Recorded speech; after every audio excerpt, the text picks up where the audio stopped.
Yo, yo, yo, what's going on, everybody out there, man?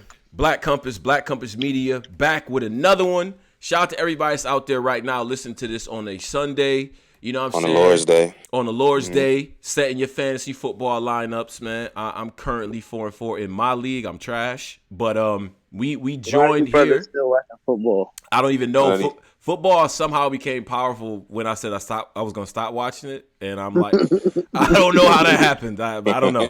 Fuck it, take away my woke card. Like I don't care. But Yeah, you ain't woke. we here with the entire. We here with 2/3 of the well 3/4 of the team, and we got a special guest on too. On top of that, now Pose, what up, bro? I'm here, man.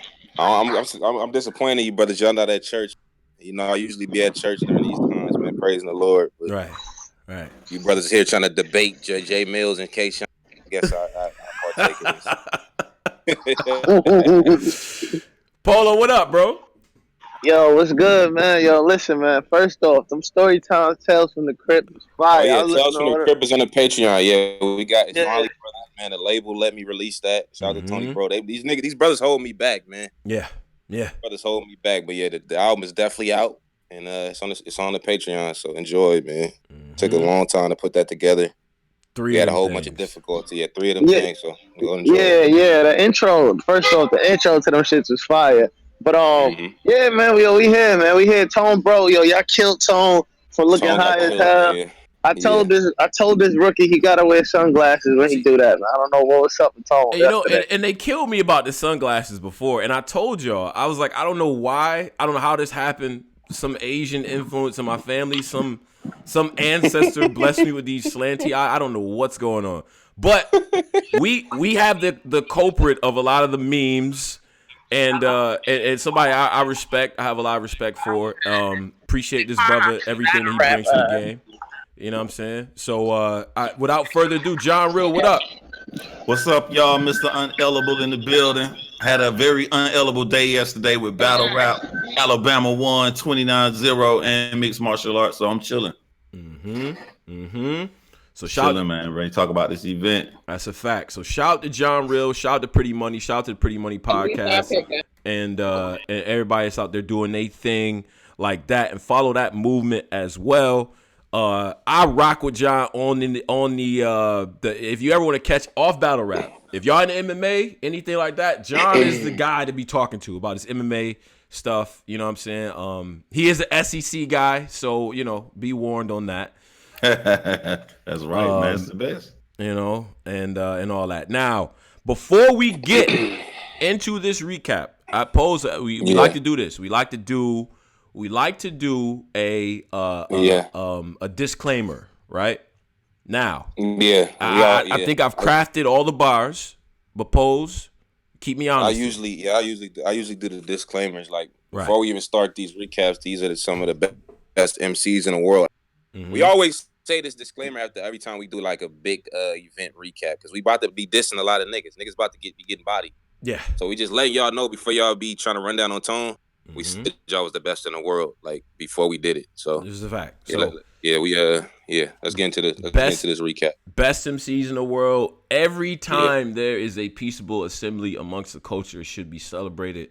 You know what I'm saying? Yeah. So anytime we could do that, brothers is making money, feeding their families and stuff like that. So proud of that. Proud of battle rap. Proud of the culture. Now, let's get into the shits. I want to talk about the face-offs first. Yes. I don't like to just go right into the face-offs. What y'all feel about the face? You didn't even see. I don't even think you seen the face-offs, huh? So I did not see all of the face-off material. No. So but what were the takeaways from the face-off? Like how did what was the setup and everything? All right, let's get to it, man. Let's get to it. What I ain't like they try to do, I start with Shine because I want to just get right into the bullshit. Me too. I don't like the dance. Shine tried to because remember the original face off they had with Rapmatic. It looked like Shine was getting punched on the whole time. Remember how it looked just like. So Shine he got the little what they call it Napoleon. Yeah, the Napoleon complex. Yeah. And the way that the Napoleon complex. I'm sorry. the way that the world works, niggas was the way that the internet works. Niggas was like telling them in the comments, like, "Yo, you look pussy." Like the way that somebody got a crazy back. Yeah. Hold on, real quick. Hold on. Yeah, I got you. Go ahead, Pose.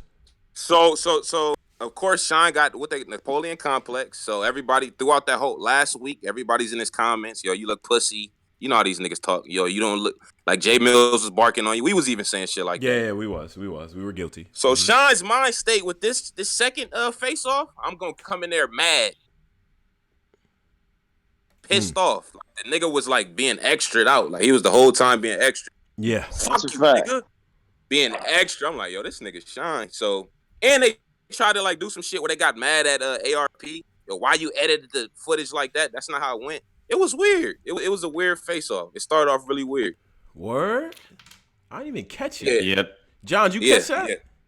Yeah, I saw it, man, but I don't think it came off as how K-Shine wanted it to come off. To me, he still looked like a follower.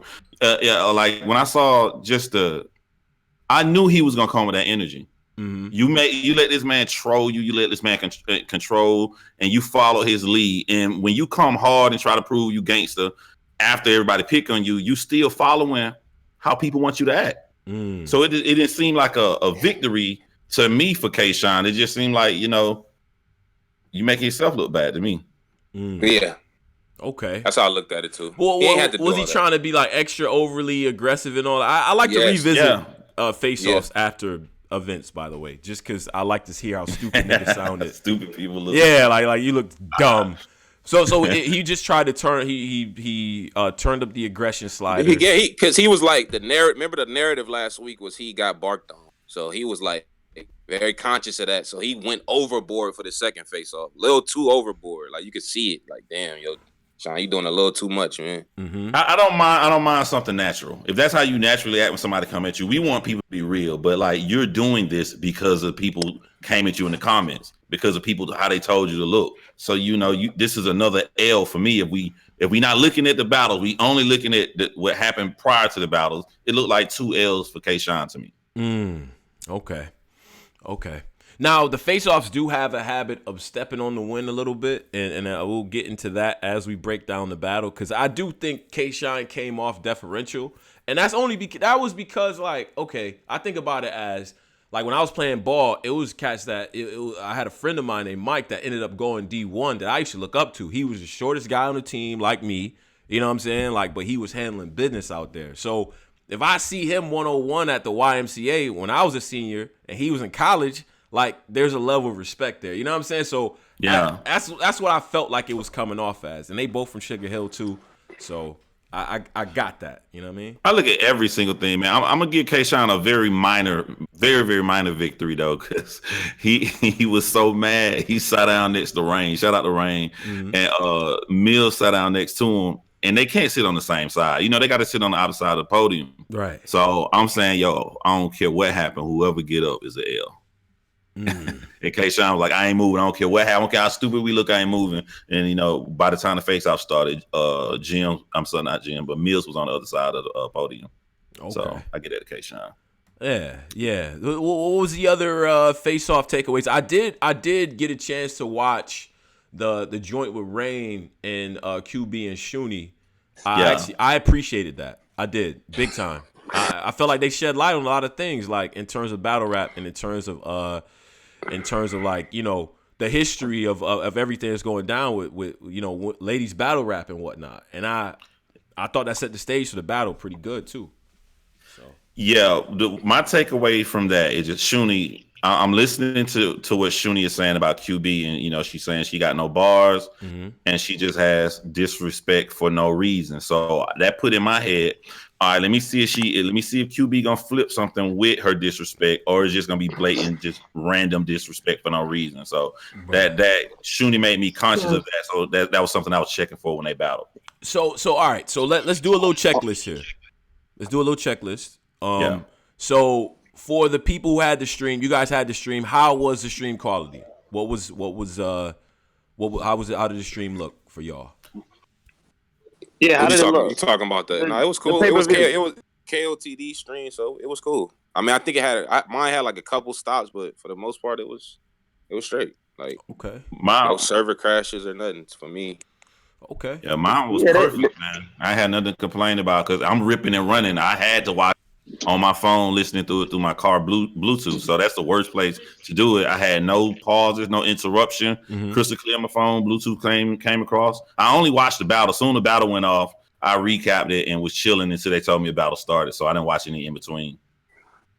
Okay. So, but all right. So let's get to the event. So it's one face off I want to talk about. The Ill Will Calico face off that was like 3 minutes. Okay. That's when I know it was going to be a scuffle when they battled because just the energy they had. Calico niggas was in the crowd saying shit like while Ill Will was talking during the face off. It went left. Ill Will, yo, I'm out. We out. We not doing the fake. That's why I knew it because I heard it was a scuffle last night. Like, well, it was a scuffle. I seen it on the pay-per-view, so I knew that was gonna happen. I could already tell that battle was gonna have some type of scuffle or something, but you could tell from the face-off, like the way them niggas was acting, at least the way Ill Will was acting. Yeah. Normally, when you get a little city, big city issue, it's gonna get personal. Like Atlanta, big here. A little city. I'm from Macon. How Macon guys grew up. It's a grudge against Atlanta. Anything can pop off because we feel we murderers, killers too. But y'all, we not on the map. So I feel that same kind of energy with Pontiac or Detroit, or you name any big city in a small city. You know what I'm saying? Right. Outside of it, you're gonna get that tension. Yeah. Yeah. You know what? And that makes a lot of sense. I said this before. I don't know what it is about Michigan, but none of the cities like each other. Like, they just don't get along as a state. Like, the Flint niggas hate Flint. They hate Detroit. You know what I'm saying? Back and forth with like they don't, you know what I'm saying? So I get that. And because all everybody talk about is the D. Pause. Yeah. Yeah. And that Macon analogy is perfect because I got friends out there, you know what I'm saying, that if I say, yo, you going back to Atlanta, I'm from Macon, you know what I'm saying? Yeah. Like, crazy. It's a different bag, you know what I mean? Yo, y'all slow walking, man. Come on. No. We talk about the recap first. Now, me and Polo were at the event. Was cool. At the event was cool, and it was just fucking warm enough outside for us to stand outside the event. We ended up getting into the event around 1:30. That's when I got into the event. Club Drum, Polo, Club Drum. What was your assessment of the environment, bro? I ain't gonna front, man. I love Club Drum. I like, you could eat food, chill by the bar. That's what I did, man. I found a nice spot by the bar. Ordered some wings, some wine. I just was watching the battle. I'm not that crowd shit. Yeah, I'm not doing that ever again. Yeah, but the spot is cool though. It's a nice spot. It's a RBE always like that's like I encourage people to go out to see an RBE event because it's a nice spot. Yeah, exactly. Good spot. You can bring people in there. You know what I mean? Nice ambiance, nice atmosphere, and shit like that. Now we get to the battles, right? We have the 1SKs first. Did the 1SKs appear on the pay-per-view? Yeah, they was on the pay-per-view. I was doing shit, changing Pampers. Like, I'm not watching these niggas. They got to do something. I was the same way. I was like, I'm waiting for the big battles. Wait a minute. Pose. I like to get to this to Pose because Posey's so funny with the new guys. You didn't hear nothing.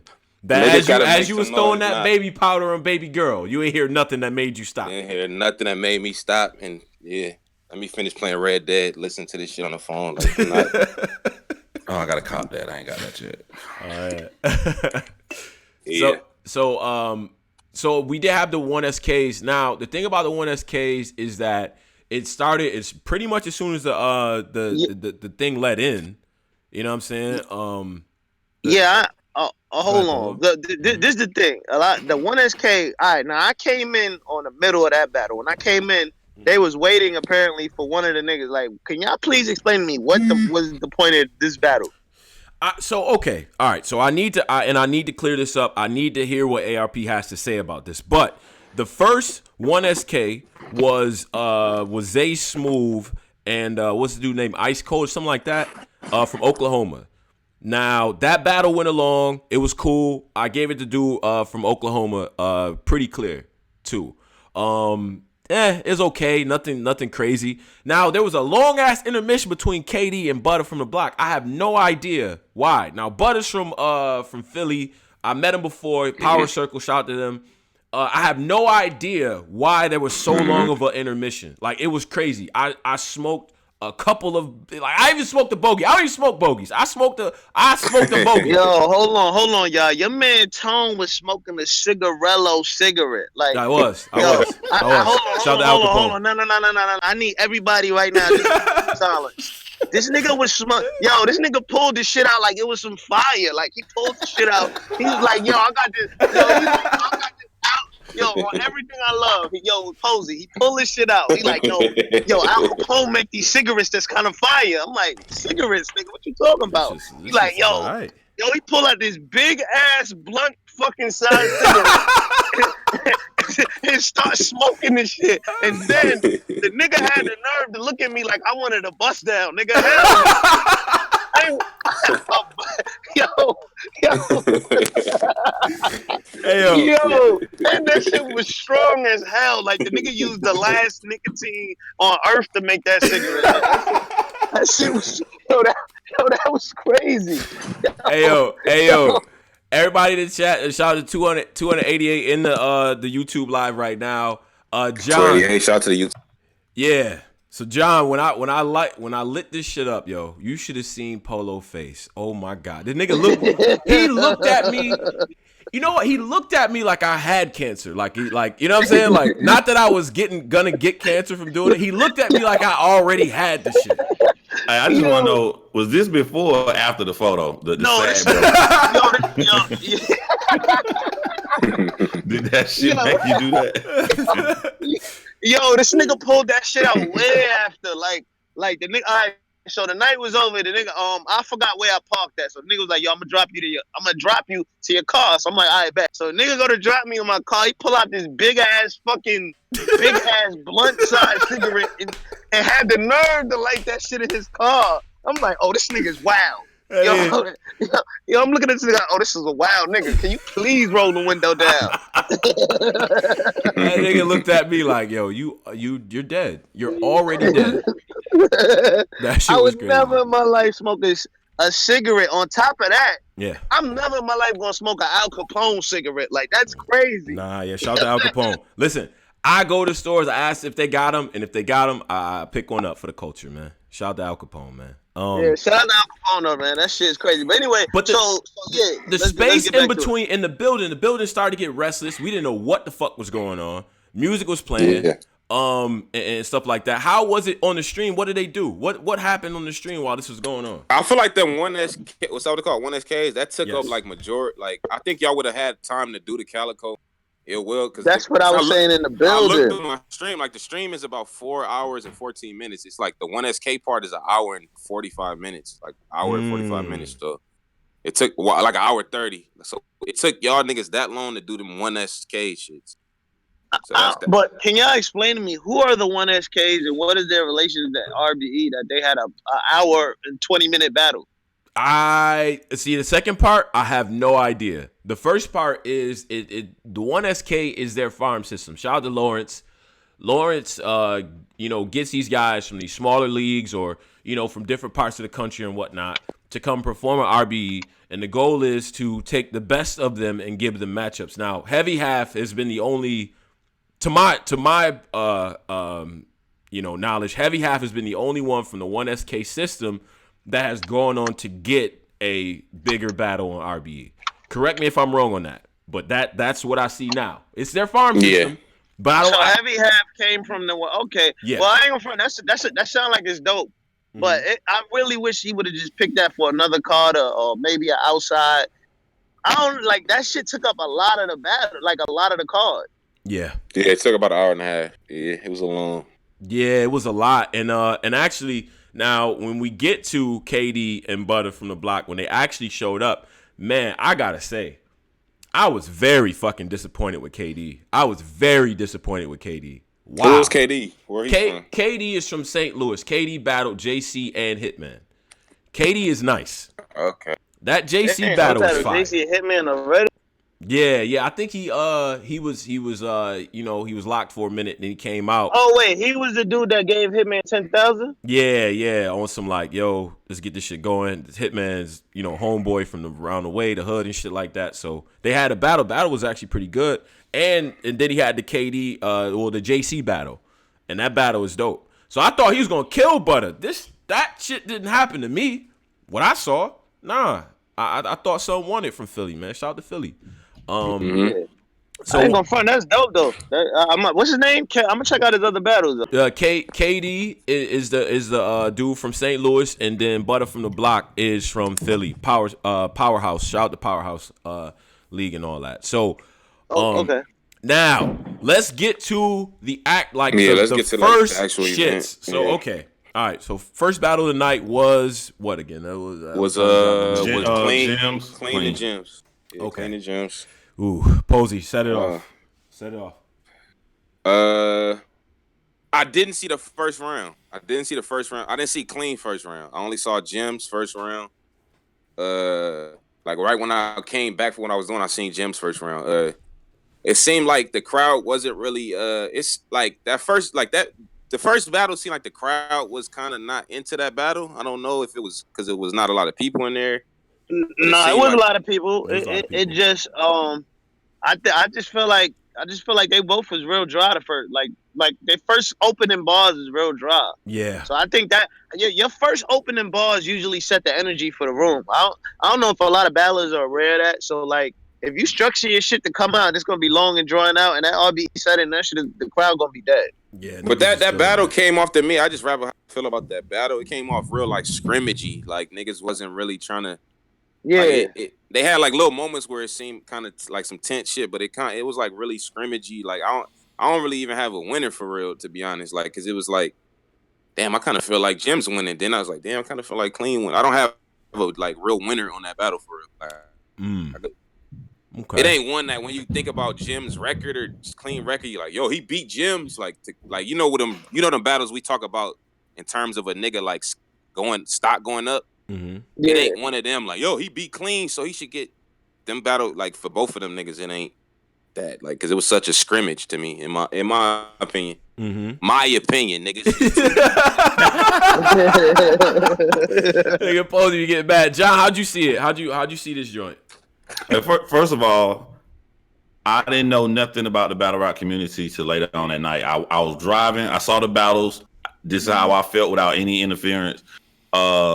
I saw Clean take the first round. I saw the fans being unfair to Gems, but if they were fair to Gems, he had nothing extremely powerful in the first. I think they should have gave him some more. But even if they'd have been normal to him, I think I still would have edged Clean that first round. The second round, I don't understand Gems because he was so soft and he didn't act like a dude who wanted this battle 3 times prior. Right. You know what I'm saying? Like, right. When Disaster finally got DNA in front of him, he was wiggling his fingers like, oh my God, I can't believe I finally got your ass. You know, you can tell somebody really want to battle. Like, I'm like, yo, Jim, you know. So to me, on rounds 2 and 3, Clean start off really strong, and as he keeps rapping, it gets weaker. Gems start off weak, but as he keep rapping, he getting stronger. Right. That's how I saw the battle play out. Actually, I saw it a similar way. I thought both first rounds were just them just chilling. Second and third rounds from both. I like second and third rounds from both. And I'm gonna say something too. I'm not a fan of Jim's delivery, how he does his shit. There's no discernible flow to it sometimes. Like I don't really do it. I don't really like it, and it sounds like he reading off a cue card sometimes. But I'm gonna tell you this. Yeah. That content was A1 to me. Yeah, that was a big content. I thought he broke Clean the fuck down. And then when he gets to the third, he talk about how I get from a place of like I'm beefing this on site with you to having kids. I thought that shit was powerful. That was dope to me. Yeah, I liked it. Okay. All right. So I had a little different take than y'all. Mm-hmm. I ain't gonna front. I was highly disappointed with both of them. I felt like Jim's for them to have so much history about the fight, the back and forth. He flaked on you too, didn't show up. For them to have so much history, I felt like they underperformed and they just came out dry. I think they was very, very dry. I think Jim's, you could definitely see the ring rush. He didn't battle in a long time, so I think you could definitely see that. Mm-hmm. And Clean, I don't never take Clean serious. Like he's not. I don't like. He just seemed like he just wrote that maybe 2 days ago. Right. like a I lot of learned shit that. seemed like he just wrote it like a day ago or something. Like he had that I just wrote it vibe.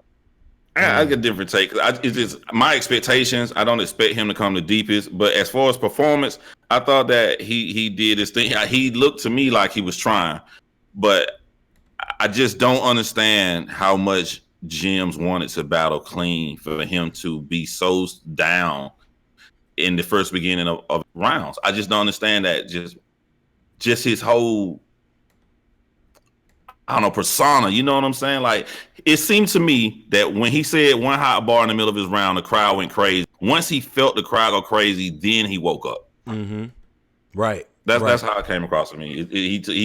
He wasn't being a master of ceremony. He was letting the crowd run him. If the crowd don't like what I'm saying, I'm gonna be dull. If they like what I say, then I'm gonna go crazy. There was a lot of joking, a lot of smiling during the battle. Now to Polo's point, which I think was important. Do you think it's the same battle if it's a month ago, 2 months ago? You know what I'm saying? Like is this the same type of outcome? Like if they didn't have a chance to like talk it out and get people involved, in it'll probably be different. But like you can't stay mad at a nigga for too long that you keep seeing at events. That's what I had to realize a long time ago. Like y'all niggas see each other every other month.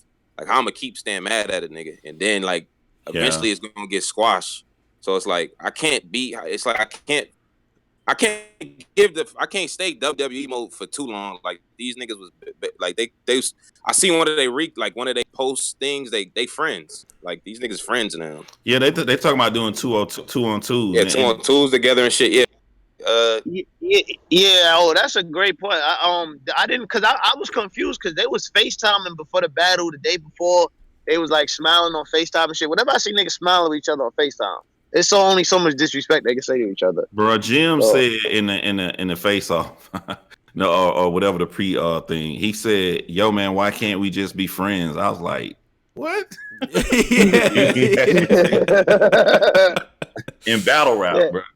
Yeah, so I already knew that battle was and then when I got to the venue, I seen these niggas pounding it up, talking like having normal conversation before they battle. Yeah. I'm like, I'm gonna just order some wings, man. I'm good. I'm not going in the middle of that crowd. Like, I seen these niggas pound up and laugh and hug each other. I'm like, oh yeah, it's over for this. These niggas just became friends out of nowhere. Yeah, that's just the thing I was saying about the WWE tweet that I left before. Everybody gets on this WWE shit. We gotta just be honest with ourselves. We like shit like that. Yo, lie to me. But you know what I thought about, nigga, son? Y'all about to lie to each other anyway. Talk about how y'all gonna shoot each other, nigga. Be mad at you. See a nigga, say something to him in the line, nigga. While we waiting for the shit to start. Argue with this nigga. I want to ask the crowd too, because I might be forgetting some, but it is some that go through. But like the battles with like them physical tension backgrounds, like yo, this shit could go left if we battle. Yeah. Them battles, do they ever like? Is it any classics from? Nah, but always become a scuffle or something, right? It ain't no classics from either a classic or a whole bunch of niggas like cutting each other off. Yo, don't say that. I mean, it might be a classic or two from them type of situations, but them rapping, them battles don't be going through for real. Like them battles don't get done. I guess because Calico and Ill Will was able to, you know what I'm saying, come to mutual like, yo, we gonna get through this battle, but them done when it like it was just real shit. Wait. So not to jump all over the place. Calico and Ill Will, they had beef or something. Yeah, see, that's the thing. I don't really. Like Calico's like, yo, outside of battle rap, we don't have any actual anything. We don't have no real beef, yeah. I think Ill Will got beef. Yeah, I think Ill Will feel away. I think he does. Yeah. I think what happened between them that started that? Because even in the battle, it seemed like he felt the way about something. He got a video where he riding in the car explaining it, but I didn't watch it all. Mm-hmm. But he do got a video up where he explained. I feel this is my take on it, and this could very much not be true because I'm not in these brothers' heads. To me, it seems that Ill Will is the natural successor to Calico, and Ill Will's not getting that love.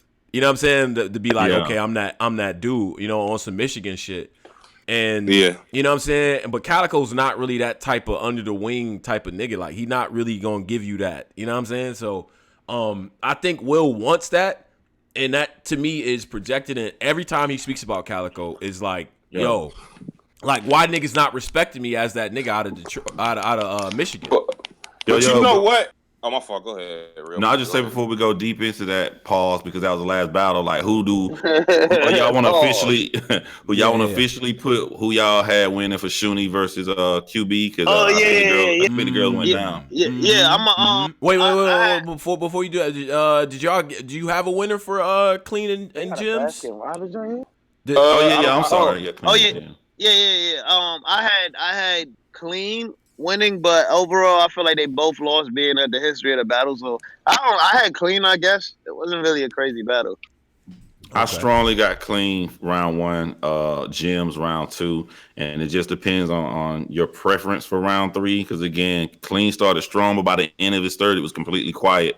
Jim started off soft. I don't know why, but by the end of his third, it was going crazy. So I think if who would I have rather have been? I want to leave you with a good impression. So if Jim's left him with a better impression in the third, so you can say Jim's 2-1 rounds 2 and 3. Yeah. Oh yeah. I'm gonna just keep it real. Like I feel like Jims might have won this battle, but I don't like Jims low key. So I got Clean 2-1. Oh my god. Like I don't like him because I don't know him. Like I'm like that. But I don't Posey, like we gotta balance it out because we got two of the political dudes on the show, so we gotta balance it out, man. I like more clean. I like more clean style more. So that's more my preference. But it was feeling like Jims was kind of like he was more put together than Clean a little bit. Like his grounds was cleaner. Like he practiced more. Clean started like freestyling a little bit at the end, or about to get into some freestyling shit in the third. Like, yeah. And the worst part is when you can sense a nigga freestyling, and like you could like almost hear them thinking. You're like, nigga, stop. Like, you know what I mean? Like, what's going on? I'm saying Clean 2-1 right now. Good case for Jims on 2 and 3, but I'm giving Clean the third round. All right. Cool. Now, next battle. Most disrespectful battle I've ever witnessed in my life. In my entire fucking life. At this point, I'm gonna be honest.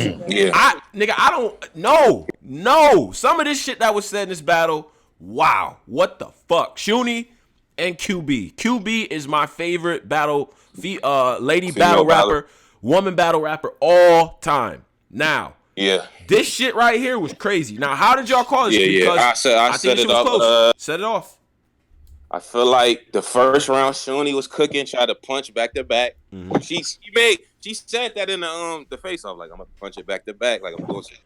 So she tried to do some new. She tried to, because Shuni known for the trying to violate, but she was like, yo, let me try something. You gonna have to put that brother on mute. The brother in his Benz, I don't know what the brother. The brother in his Benz. Chill. I'm here. Chill. But yeah, Shuni first. Shuni tried to do some new. I don't really want to say it's new, but she was trying to like respect too, right? Like that's her main attribute, disrespect, right? Yeah. Well, now it is. It wasn't always, but now it definitely is. Oh, it wasn't always. She tried to do some like I'm gonna punch back to back in the first. QB comes with just being QB. I'm gonna first. So I edged the first to QB. I just like what QB was doing more in the first. Okay. The second, Shuni got into her bag with the disrespect, but not too much. I'm punching with the disrespect. Like I'm trying to punch you back. The name flips and I'm disrespecting. QB, I'm just gonna disrespect you. Like the whole second round too. We're gonna do that. I like that more. QB won in the second round. So I got QB up 2-1. Or 2. It's 2-0. My fault. 2-0. You had it 2-0 going into the third. 2-0, yeah. Okay. And Shuni got in my regular Shuni bag. Like, we just in that bag. We just exposing how you fucked him. You might have fucked him. Your grand. That's the. QB had the same QB disrespectful round, but it kind of tailed off at the end. So I got Shuni winning, but it's the 2-1. You can edge it to QB though, but I got Shuni 2. I got QB 2-1. Shuni got the third, in my opinion. Okay. All right. All right, so Shuni got the third. John, what's up? John, talk to me. This shit was disrespectful. You got kids, my nigga. This shit different. Like they ain't gonna like me on this one because I know how the battle rap community is. But so before I say it, I just want to say I text ARP right after the battle, told him you definitely need to keep Shuni. You know what I'm saying? Work with her again. Shuni did her thing. But battle rap community don't like when you edge somebody every round. If you say somebody won 3-0 and it's not a blowout, they finna cuss and call you crazy. But I don't think it's a 3-0. I just think that QB edged every round and she did it strategically. QB tried to hang with Shuni with bars. She didn't have to beat her in bars. She just had to be even with her, lose a little bit, or have a bar a little bit better, like her neutral bar in the second round. But she pulled the Sugar Ray Leonard. During the last 30 seconds or so of all her stuff, she used her strongest attribute, which was being extremely disrespectful, gaining the crowd, her owning the stage. If you use your strongest attribute and both of y'all are close and you do it at the end, you have taken over the show. You won the round, and I feel like she did it every round. I love Shuni when she came disrespectful about the grandma and all that stuff in the third round. But as much as I loved it, for QB to go after that and then just come with some more, I mean, it was crazy, man. I got QB all 3 rounds, close battle. Okay. Yeah. Okay. I had QB also. I felt Shuni was cool, but I just felt like QB just showed why she a legend. Like it just was just a different. Like she just outclassed her in like every attribute. Yeah. It's so close. It's so everything matters. Like I wonder what my brain would be like if Shuni would have went second in like her third round. Like her third round was very strong. It just QB was just right after that with, it just, I don't know, man. Yeah, I'm in the same camp of QB winning the battle, but I do like what Shuni was doing. You could tell that she's worked on like lyrics. Like she came with some shit now. She had better bars. She had a dialysis bar. We're not doing that in 2018. No dialysis bar? No dialysis. No dialysis. No. Dialysis. Yeah. Nah. We not doing that. But I thought she was good. I thought she was effective. But QB to me, she could have won this battle lyrically. She could have. Yeah, they were neck and neck. But it says some second round, QB had a little bit of dry spot according to bar wise. But yeah, right. She was riding with her for her perception to be the lesser bars. She was riding with she was. I think it came down to that third, and when QB just took it to another level of disrespect, where she was just like, I wipe my nut on your child sippy cup, all this. Fucking God, she took that third round it was close all the way up until the third round. I feel like QB just put the extra gas on.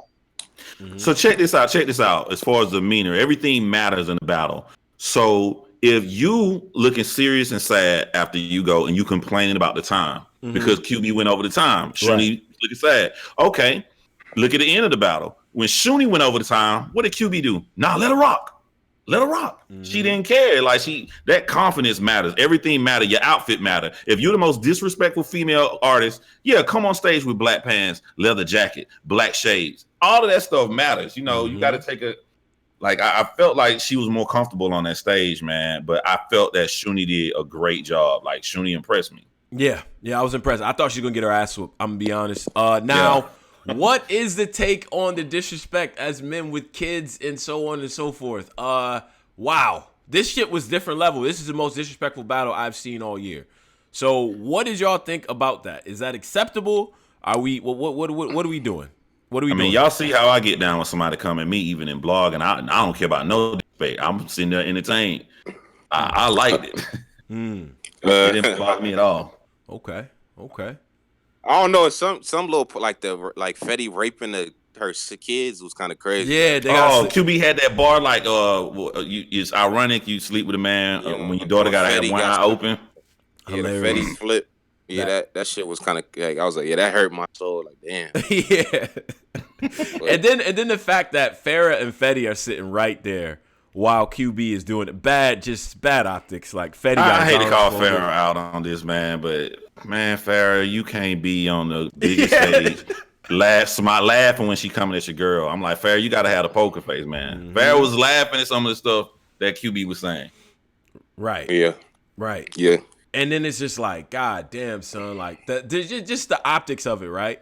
She's talking about how Fetty, smashed both of y'all, and y'all both right. I don't know. Superstitious, like that shit was hard. That bar was hard though. That split shit, the pole shit. Yeah, that shit was bad. Yeah. Let's go back to the face-off with that Fetty Wap disrespect. Remember the face-off? Shuni said that when QB gets disrespectful, it's just disrespectful for no reason. Like there's no bars, there's no talent. She just being grossly. That was talent. That was a bar. She did a bar flip disrespectful.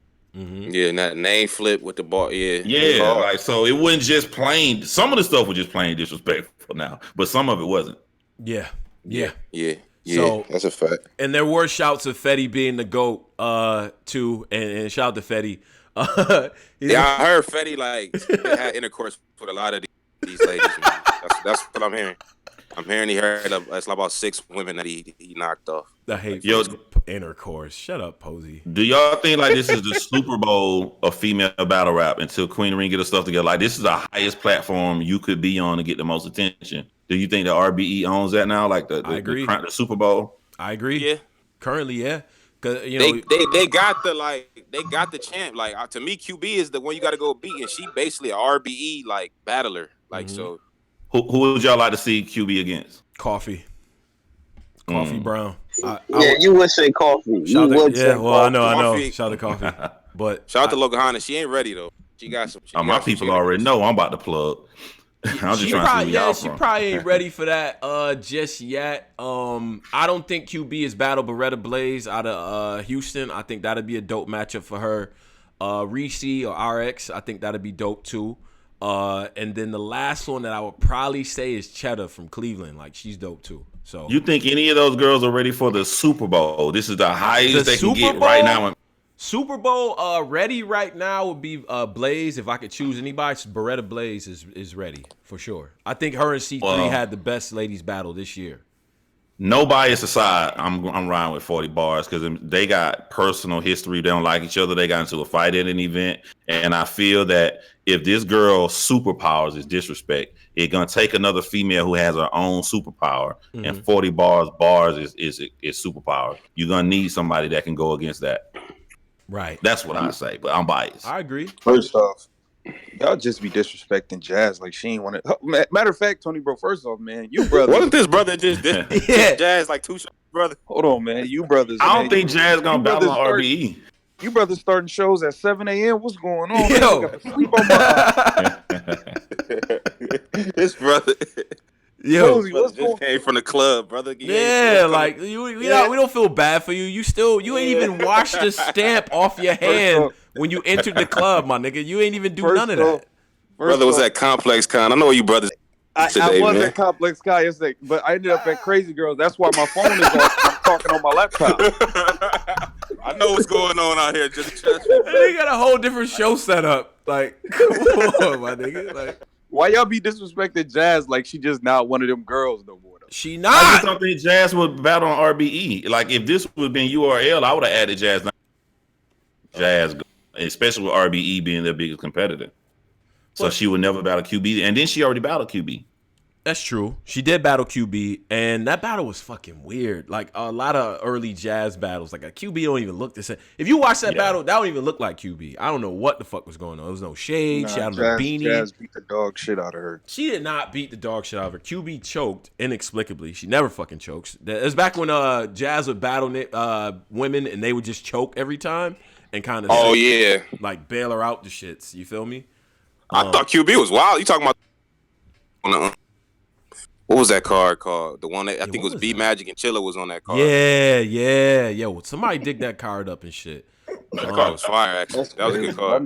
Man. Nigga had one close one, known 5, and y'all just disrespect the girl.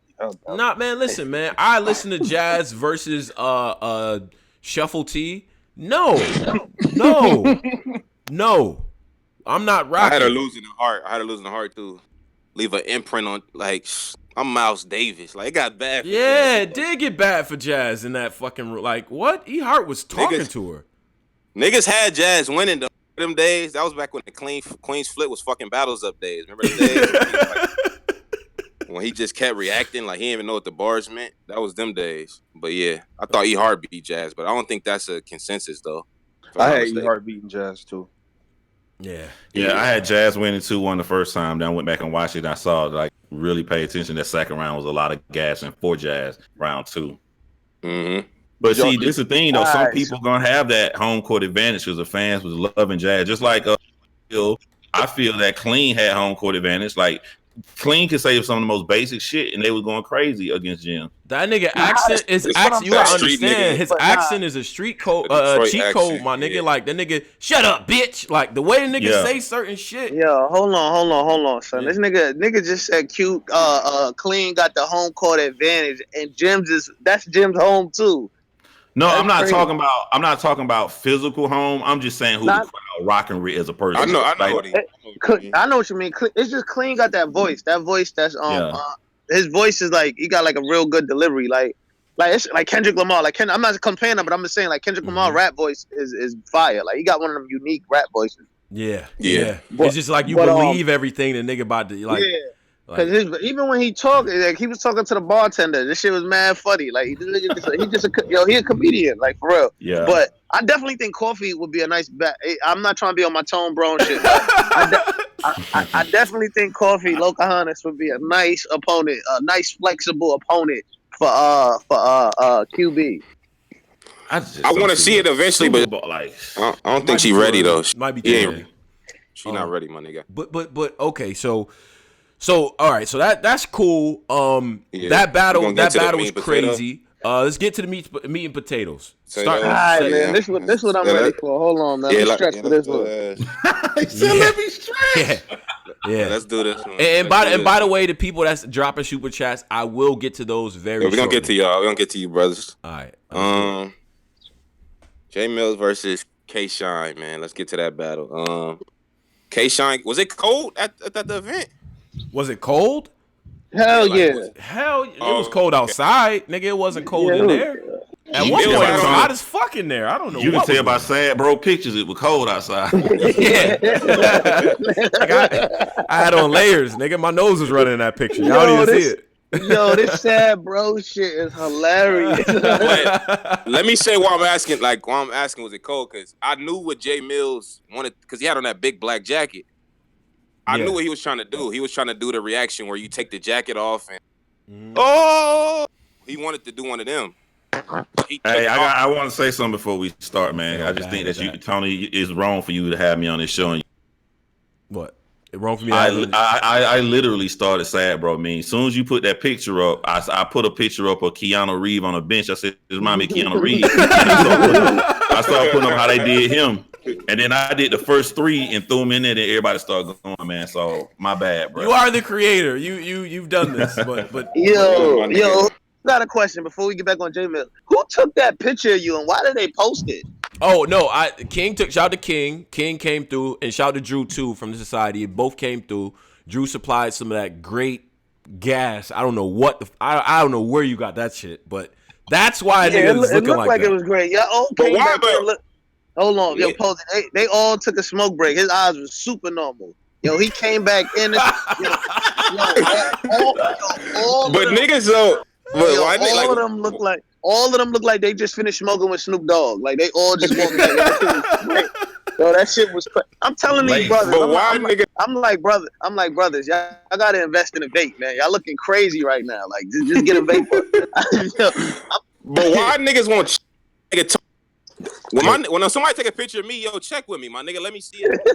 Oh no, he got my, he got my permission. He got permission for that. Yeah, like let a nigga see first. Like yo, Tony wanted people to clown. No, I'm gonna tell you why Tony Tony did it. There's a picture of Tony with that big ass book bag, and he knew this bag was smaller. And that's what he wanted. Yeah, I was like small bag. Yeah, exactly. That nigga Tony Bro had Cap's garage in that backpack.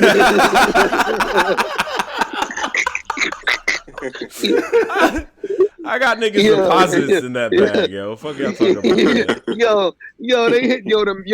Drizzy, you seen the memes they had this nigga? Yeah, hey, some nigga at me on. Some nigga added me to a page called Tony Bro's Backpack. Follow that. Yeah. Yeah, follow Tony Bro's black backpack, man. Yo, did you see the one that said, "Man, I really can't stay tonight"? Oh yeah. Oh, that shout out to my girl Coco did that, Lady Root. Yeah, Yo, man. they had Tone Bro on the Lion King where they threw Simba off. Yo, Yeah, they had him there too. Mark did it all. Oh shit! They violated my nigga, man. Nah, sad bro is the battle rap fan standing in line waiting for the shit to open up. You get there on time, and you gotta fucking wait an hour to get in. Yeah, that's what that is. Tone is a good sport, man. He's a good sport. It comes with it, man. But yo, all right, so let's get back to it now. Posey, we're discussing Jay Mills' rollout with the coat. Right? Oh yeah. Mills has on the coat because he wants to do the when you start rapping and then you take the coat off for the crowd reaction. He didn't even do it right. I think he was gonna do that, but it was fucking take this shit off before he even start rapping. But I think he was saving that reaction to take the jacket off shit so they could see the Celtics warm up. I think that's what he was going for, right? Right. Yeah, I think he was trying to get one of those you take off my coat, yeah, that type of reaction. Yeah. Then we see Celtics warm up. The Castro battle, you're like, oh, okay, you got the Castro warm up on. He wanted that reaction. Yeah, that's what I was thinking. So he starts off that first 45 seconds. He was kind of cooking. I'm like, okay, cooking, bro. He was cooking. Yeah, I like that. I'm like, okay, it's because you give niggas that come back a curve in your head. Niggas don't say it out loud, but we giving these niggas a little curve when they come back. You gotta get in the ring where rust off. Mm-hmm. Yeah, that's a fact. The first minute he was I was like, all right, this shit cool. I could see him getting through even if he get 30, if he stay like this, I'm cool with this. Mm-hmm. But it just started getting worse and worse and worse throughout that first round, in my opinion. What was it? See, okay, so in the building, his first round, everybody just waiting. Yeah. Mad respectful. Yeah. Let's just wait. Let's give him a chance to get his shit together. You know what I'm saying? He gets to a couple bars. Look, listen, I wasn't mad at Mills. The bars wasn't crazy. Bars. I wasn't mad at him. The bars was terrible. It wasn't crazy. Them shit was terrible. Yo, all right. What we doing right now? Yeah. He was just saying little slick shit. I retired as something Jay and came back as Money Mills or whatever the fuck he said. Million Mills or something like that. That was kind of hard. JKL my nigga Jay Mills said silencer in his mouth. It sounded like he's sucking. We gonna get to the pauses. Yeah. I'm like, let's get to that because there were some problems here, some glaring issues that let me know that all this shit you was talking about keeping up with everything and sparring with niggas. And by the way, whoever you sparred with, y'all look bad. Shout out to Mook. Mook set him up for this bullshit. Hold on, Jay Mills. Yo, shout out to Jay Mills not knowing that Takeoff was his Migos name, not Liftoff. What was he talking about? Wow. He said my trigger finger is the fourth member of the Migos. It's Liftoff. Yeah, he was saying Liftoff. He's saying his finger. It's a fourth member. Yeah, it's a that makes sense. That makes sense. Oh nah, that's terrible. So he just made a fourth member. But this how it's asked because there's only one person in Migos with a off as take off, offset. I don't get it. Lift off. I don't get that. I know what he was. Bad. It was really bad. So, I knew where he was going with it though, but it just didn't hit. When you're a mainstream rapper, the advantages you're gonna have over a battle rapper is but not all. You're not promised an advantage, but you're gonna be more comfortable on stage. You're traveling around the whole world for years and years and years performing. So his performance in the first round that didn't shock me. Another thing that can make you appear like you good is that your words you're saying are gonna be good, but you're gonna fall off when you get to the punch at the end. Right. That's where is gonna be the difference between a modern day battle rapper and somebody trying to come back and battle rap. When he got to the end of all his stuff, it was whack because he has not done it in a while. And I don't know why they're shocking people. Yo, listen, man, we did. But with all that saying, Mills, for you to go on a press run saying that you made smack, all these battle rappers should be sucking up to you because without you, it would be no dumb. Saying all this stuff in your press run just to come back and have that kind of performance, you got some nerve. Come on.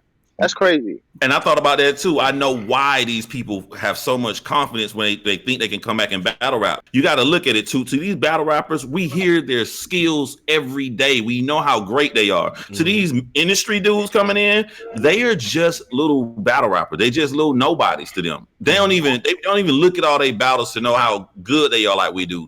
I'm the big guy and you just a nobody. That's I don't think that's true though. I really don't either. What I think it is, I think these dudes are just not studying the game tape. I think Jay Mills does not. Exactly. He did not watch no battle. Hold on. I feel he ain't watched no battles. He ain't do nothing. He just came back like, all right, I'm Jay Mills. Yeah, we saying the same thing. That's why he got that confidence because he ain't watched nothing. But I think even if he could have watched every K-Shine battle 30 times. He has never sat down and wrote for an opponent. All his battles was I'm walking out the crib with 15 rounds, and whoever says something getting these rounds. He's never directly wrote for somebody. And I don't think that it's very clear to me. I don't know if it's clear to you niggas that performing a soundtrack where when the beat drop, the crowd is already rocking with you. That has nothing to do with this building being in complete silence and your words having to force them to move. Nothing. Yeah, that's a fact. And these are like this shit niggas never heard. Like, Bedrock, that's why we performing it with you. Like we never heard this new shit you having. Like, yeah, that's like making a new hit every time you on stage. Like that's what these battlers is doing. Like these niggas is coming up with new shit every time. Yeah, more complex. Could we get into K-Shine first round? Yeah, let's do it. Go ahead, Pose. We did the Mills first round. K-Shine first round was it was Shine. Like, it a stick in the middle like tetherball. And you know what Shine do. Like, he said like a whole bunch of times. He do the flow shit. Yeah. I got a stick over my shoulder. He got a lot of sticks and you know how he do. That shit was fire.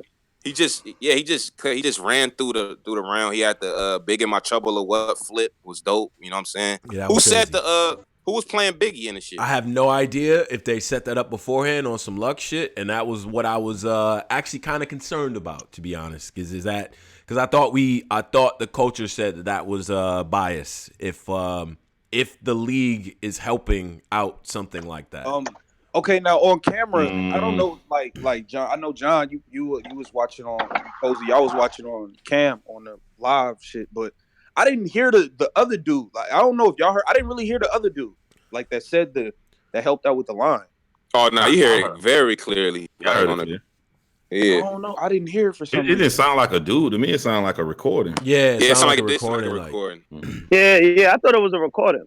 So I got a wild theory, man. I have no facts to back this up, and I said it in my review. Mm-hmm. Sean said in the face off that they gonna love you the first round because you knew, and that's how we are. We give everybody a chance. When they come back or whatever, we give them a chance. Mm-hmm. So he was right. They love him in the first.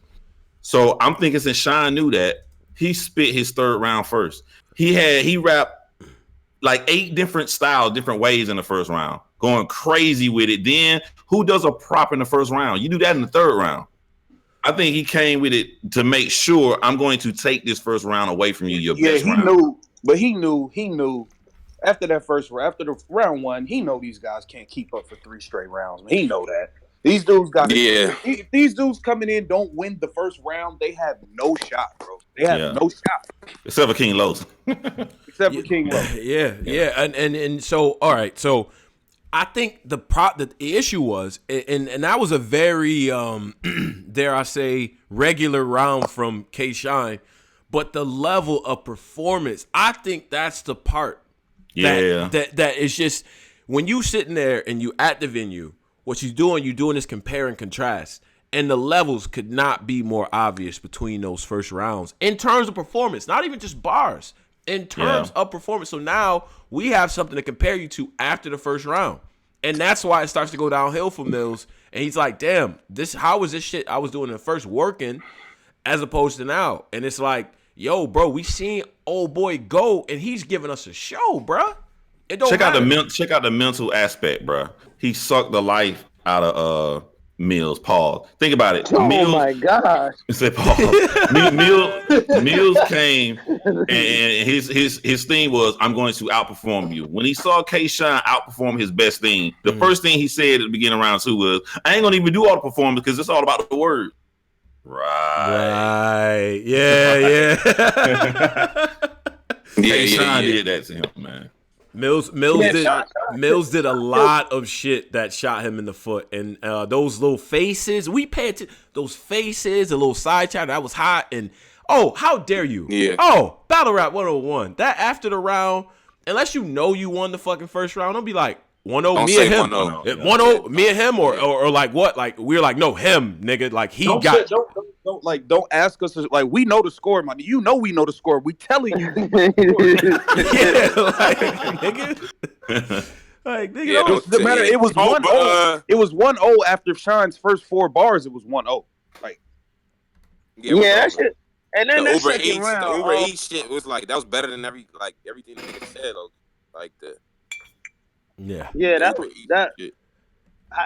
was bad. And Jay Mills just that smirk on stage, like yo, like I know I'm getting my ass whipped face.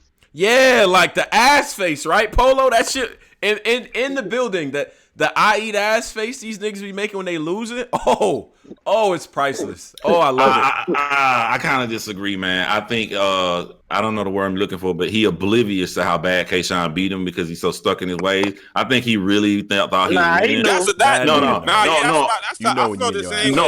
I agree. It's a point that he knew he was losing, but I don't think Smirk was. When he knew he was losing, when he started selling the crowd, y'all sleep. Yeah. Because now you making excuses. Man, listen, that was as if we paid $100 to come in here and be sleep. It's only 4 back. Yo, listen to me. Yo, listen to me. That was the fastest I've ever seen somebody get out of a venue and exit with 30 people. Like, he did like secret entrance for him, like a secret exit. He disappeared. Like that was crazy. Yeah, I have no idea where Mills went. Like he hit a smoke bomb and dipped. I have no idea what happened. I think this is the most. He's the most. I'm thinking back to SM2 when everybody came. Mook was bad, but at least he won. Like he was. This is some of the most dated rap I've heard. This is the worst thing, and this why I think he wrote the shit like. A lot of it, like I saw John Real blog when he mentioned this shit that he wrote this shit like it was too. The nigga had a Mad TV. I'm Saturday Night Live. Yeah, you can't do that. You cannot do that to these young dudes. What? What are you doing? Like these niggas is in their early 20s in this crowd. They don't know about no. They don't know what Mad TV but is. Hold on, because see, and I said this during this shit. I live tweet. I was like, listen, Mills just got mad at all of us as a collective in the crowd for his Clockers reference, right? He made a reference to the movie Clockers. Love that movie. Mm-hmm. I understood what you're saying, but the crowd is 20. Like average battle rap age probably somewhere around mid-20s, maybe. Yeah. So like you can't expect people to get that, or you have to make that shit hit. But then K-Shine has a reference to a '90s movie, and it hit. But it's certain. There's only certain things. But it was because of K-Shine flow though. Like K-Shine got flow and delivery. But you got to choose the right things. Like, look, none of us was old enough to remember the 70s in here, right? But we know The Godfather, we know The Exorcist. You can use that. Mad TV, bruh. The film, Mad TV. It's people don't know what I'm talking about right now. Talk, John. I'm like, you can't do that, man. I got what he was saying. I'm bigger than you, basically. Like Mad TV was like a lower tier sketch comedy. Like, but he didn't even say Mad TV. He said mad. People not gonna get that. Niggas still not gonna get it. Even like so. It's like right, that's because that show's been on for 15 years. Why would he say that? Yeah, I have no idea. And then I hit him up. No Vaseline. He did the scheme about the diss track. I hit him up. No Vaseline. The kill shot and Eminem put this and Ether take over. That scheme was terrible. Like the diss track scheme was terrible. Yeah, but you say hit him up with no Vaseline. Yeah, sir. Wait, hold on, Tony. Hold on. When you take that scheme was terrible, but you cannot say pause. If he has to say no Vaseline if it's a scheme. If it's a scheme about diss records, he can't skip that. That's one of the best. But John, like I seen your blog. He could have put that a different way. He know how. Don't put it like hit him up. No, he could have found a way to like. Okay, let me put kill shot before the note. Like it's no way you put those two together, John. Like no way. It's no way. But all I'm saying is, I was expecting him to say no Vaseline. It was coming somewhere. He had to say no Vaseline. True. True. He can't leave that out if he. Crazy. Like, but then it's like when you in this culture, like when you take somebody's bar to like use it and flip it, like the Earl, this man a goat. We all know K-Shine already said that. But like when you take somebody's shit, you're like the thing these niggas say is no, I flipped it and made it better. Like you made it worse. Like it wasn't even. Yeah. Like, I'm gonna tell y'all that the worst decision when I knew he out of town is that when he started his final round, and it was just bland like bars. It was no story. There's no I'm about to rip K-Shine up. It was like this is not even close to what should be a third round. What is he thinking? Yeah. And I get to the point where I'm like, listen, you cannot respond. K-Shine is up there. He's dancing on you, my nigga. Like, he's dancing on you. You can't come with this Maya Angelou spoken word, calm voice shit. Like, nobody try to hear that shit, nigga. This nigga dancing on you. What are you doing? Yeah. Like, no, it's not gonna work, man. It's not gonna work. So does the battle rap community take a L for jumping on his? I don't know if y'all cuss or not, but jumping on J Mill's side because he crushed Sean in the face off. I was mad. That face off didn't do nothing for me because, like I said before, face off don't be nothing no more. I knew J Mills was gonna get 3-0'd. I've been saying that since the battle got announced. He's gonna get 3-0'd. We saying that, but if you read them comments, we can go back to now. Mm-hmm. They was all ditching K-Shine. Yeah, they was. But see, that's Mills' fault though. Mills should have lowered expectations, given the fact that. No, and on top of that, I'm gonna be real. Mills should have picked a different opponent. That's how I knew he wasn't studying battle rap. K-Shine is not really a good opponent to face in a small room because he got that rapid flow. So that shit that's not really. That's a style clash for him. Like I knew that off rip. Yeah. You going up against there. You have ring. So let me get this straight. You have ring rust, right? You haven't done this shit for like 15, 20 years or some shit. And this is your first battle back, and you pick the nigga that's on fire. That's probably one of the top performers ever to do this shit at his prime. Are you fucking kidding me? What y'all mean? He should have lowered expectations. Stupid. Well, I mean because all right. So we seen Reed come back. We seen all these different comebacks. Every time they have these comebacks, we gotta hear how they was them niggas and how they was they would kill niggas and this and that. What he should have done instead was lower expectations and be more respectful and be more deferential to the culture. But you can't do that when you asking for what him and Mook asking for. Mm-hmm. When I pay you, you better not be out there lowering expectations. You better hype this shit up. What you mean? And we know these niggas, bro. I mean, this has been happening for years. We know these niggas aren't getting paid to come back and win a battle. We all know that they're not. They don't win. They're coming back to sell some tickets and pay-per-views. Like you better put on a show like you better act like you the greatest nigga ever. If I give you this money, you better give me my money back, nigga.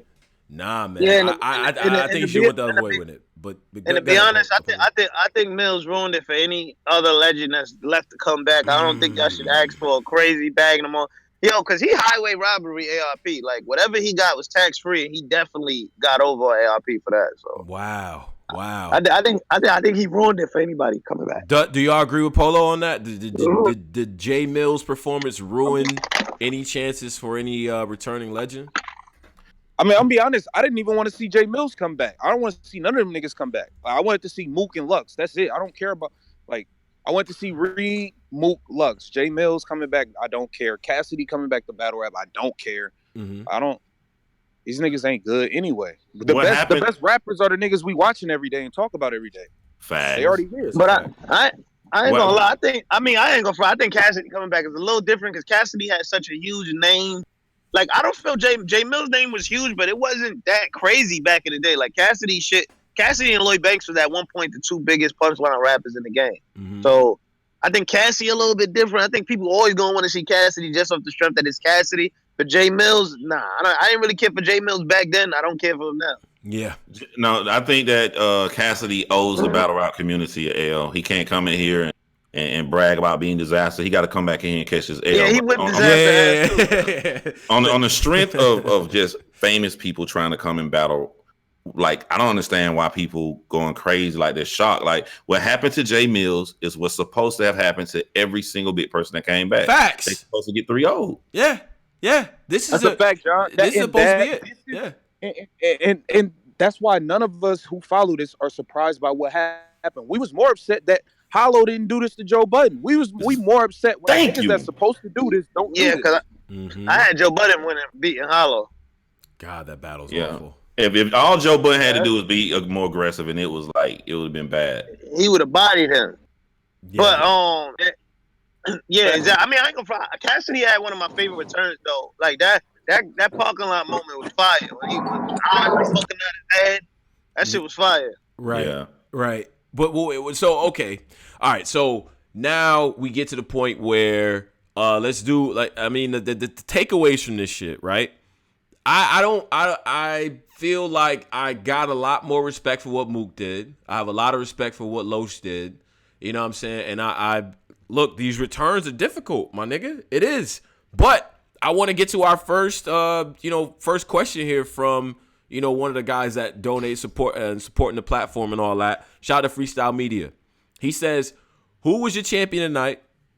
And who did you have as what did you have as battle of the night? Now, we haven't quite gotten back to the ill will shit yet, so I'm a hold that one. But but this Mills situation right here with Kayshawn, does it push him over the edge to you on some champion of the year shit? Yeah, he 12 and old. He hasn't lost. When y'all go like really sit down and when you put on your suit and go do this shit. Yeah. He hasn't lost a round this year. I think Geechee.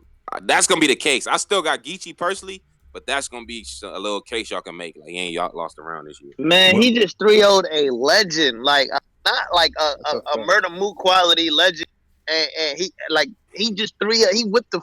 He beat the shit out of him. So he hasn't lost a round this year. That's crazy. Like, this is one of the craziest runs I've seen.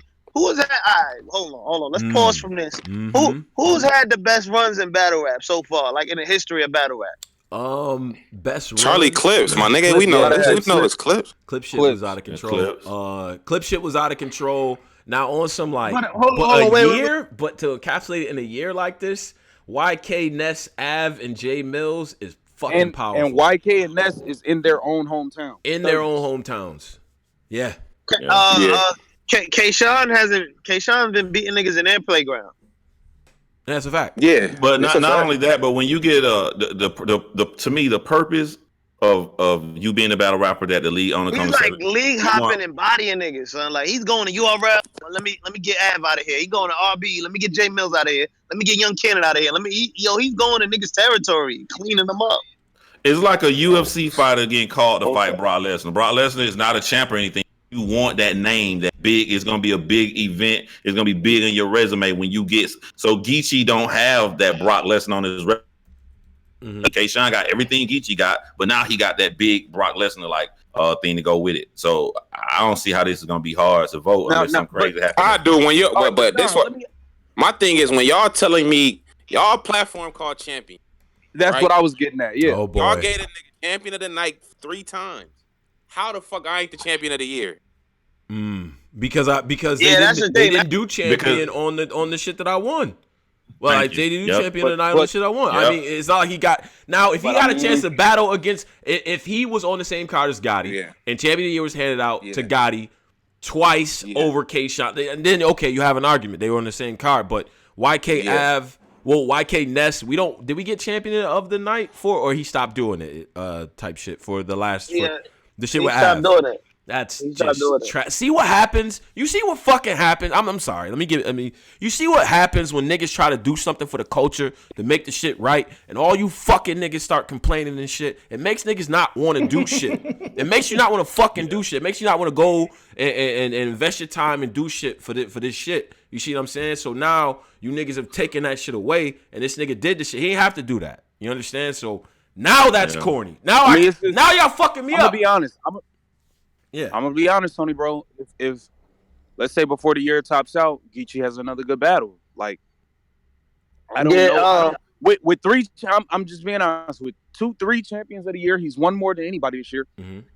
How how do you not give it to me? Because I seen Geechee Gotti scared, nervous. I have seen that fear in his eyes from because he knowing he losing the battle in 2018. I have not seen that in K-Sean. And that's against A-Ward. Like I've seen this man have that, man, I'm losing look. That ain't happening this year. He definitely lost to A-Ward. See, and that's why that shit mattered. That's why, Posey, I try to tell you, even though it's on, Kansas City Backyard Battle League, shout to them, that shit mattered. It does. When we start to really assess who was that nigga, and it's out of y'all two. You know what I mean? And I see people bring up the Hitman. Summer Madness 6 was last year. So that's exactly. That doesn't count. Come on. Yeah, that really don't count. I don't know, man. I get. This is why I get the culture pisses me off. But who else does K-Sean have to beat for niggas to be like, all right, like who else do he got to beat? K-Sean's on vacation. She with his family to January 1st. If you ask me, he good. Yeah, exactly. He just cleaned up a legend. Like he made a legend. That shit is bad. Like that. Wait till all the media outlets start talking about this shit Monday. Like the regular media outlets is not in battle rap. Like Jay Mills is gonna look fucking like terrible. Yeah. Oh God, once Joe Budden get a hold of that, like how you diss Joe Budden in a battle and then you say all that. Like once everyday struggle, all these people start talking about, it's a rap. Yeah. Yeah, and that's something Geechee don't have. Like you saying, Joe Budden, everybody about to talk about this K-Sean victory. Geechee don't got that in 2018. Yeah, I feel like Geechee he faced harder competition too. I'm just being objective. Really? Yes. Geechee battle.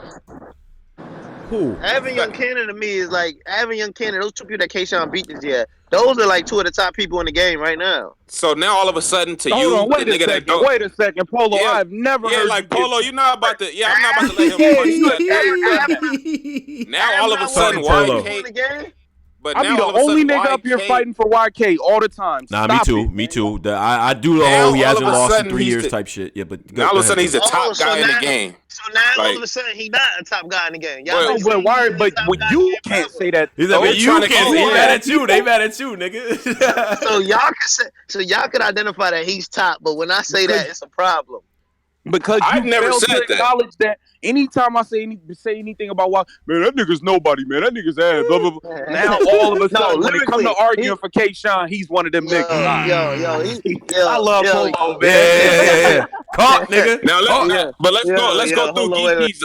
Let's go through Geechee. I think only one that's not powerful is Tech 9. Like I don't consider that one like he was gonna kill. We knew he was gonna. That's how I look at it. We knew Sean was gonna kill. Who else is his wins though? Wait. Let's do his wins. Look at the I'm talking about the competition. JC. Oh, okay. T-Top. Av. T-Top. K-Sean battled that. That's true. That's true. But so Geechee has Tech, Av, JC, T-Top. I battled him too. T-Top, JC, and Tech 9. Tech 9 is the only one that's a dud. Like he was gonna win that. He 30'd him. But the 30's a 30. We're not doing that. Jay Mills was gonna get 30. 30's a 30. No, nobody thought Jay Mills was gonna get 30. We all knew he was gonna get. We all knew Jay Mills was getting 30. Except for they was killing us in the comments. Yeah, they was. Yeah, it was 2 or 3 niggas. Nah, it ain't real. After the face-off, John really even said on the comments, everybody had Mills winning. Yeah. Wait. So hold on a second. Hold on. Yeah, why? Okay, so yeah. Ooh, that nigga tight. Wait. Oh God damn. So K-Sean had YK, Ness, Av, and J Mills. Geechee had Tech, Av, JC, and T-Top. So we only name his victories? No, we're named. And A-Ward. Yeah, John. Thank you. See, shout out to John. They said Geechee versus Av was last year. Okay. Yeah, Geechee. Okay, so then now we gotta take that off. Exactly. So who was his battles this year? Tech, A-Ward, JC. Why you keep trying to like? Nah, A-Ward beat him. We not gonna let that fly. It all counts. L count. Everything counts. Why would it not count? Can somebody? What's the argument? I'm not saying it don't. I'm not saying it don't count. But not even with you, but with the fans. Why are fans saying the A-Ward count? Okay. I don't know, man. These Sue Surf fans is crazy.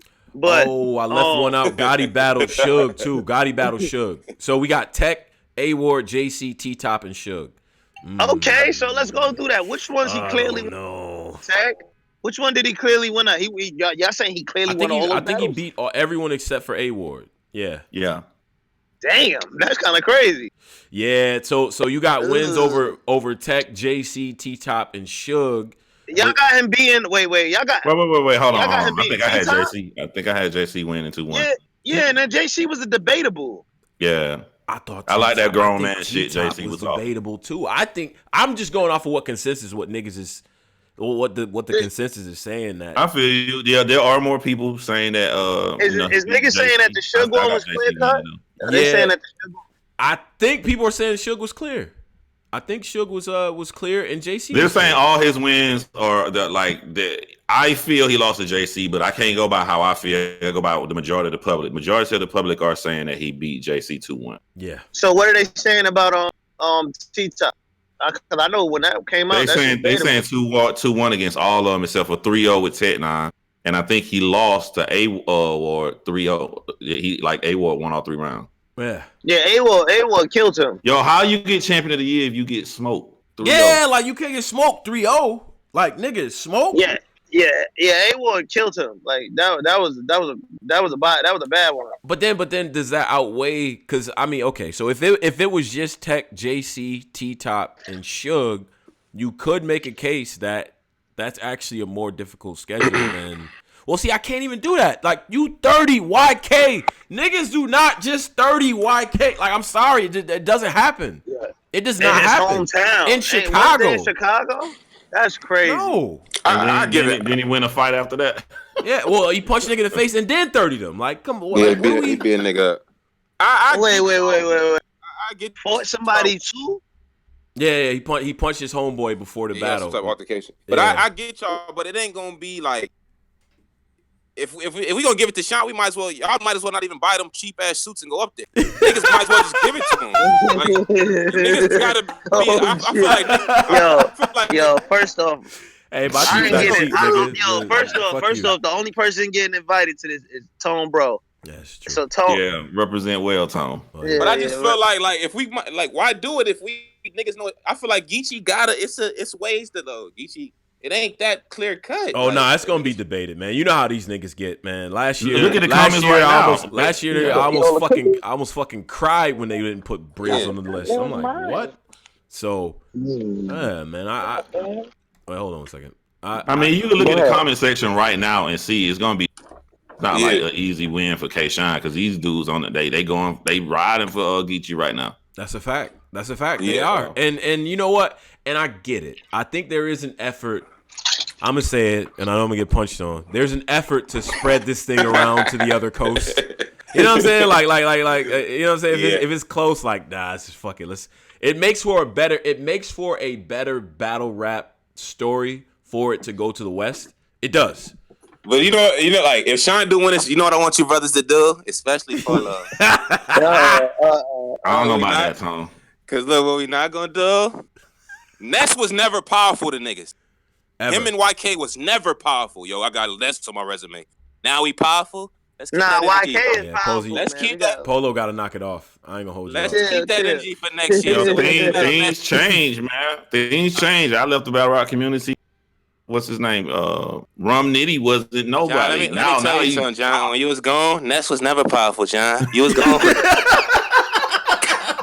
So he stayed down. I feel you, man. At no point, but so those of us in, a lot of us had already said about YK. Now Polo is the type of fan who always shout on YK. So him, yeah, like you fronting now, Polo. Like you is. I ain't gonna hold you. But Ness is not a powerful win. Neither is Tech 9 for Geechee. Like, but I'm happy though that there is competition because most of the year it was Geechee easy. It was just Geechee. Why even go up there? Geechee got it easy. K-Shine come through, and now we got a debate. Mm-hmm. And it is a story of K-Shine win. You was the side nigga of the side nigga, and now you got your own story. This is your, they make a battle rap movie about K-Shine. We about to end the movie here. You coming from up under T-Rex, a beat T-Rex, coming from up under Mook, unless he battle Mook. I think, and at this point, thank you, John, for the alley-oop to the segue. Murder Mook, you might have to talk to K-Shine. I ain't gonna hold you up. I think you might have talked to him. You know what I'm saying? To me, that battle that makes sense at this point. If I'm K-Shine, I might wait for that. If they could set that up, Adam them, I would love to see what that would turn out to be. Because I like what K-Shine is doing. I do.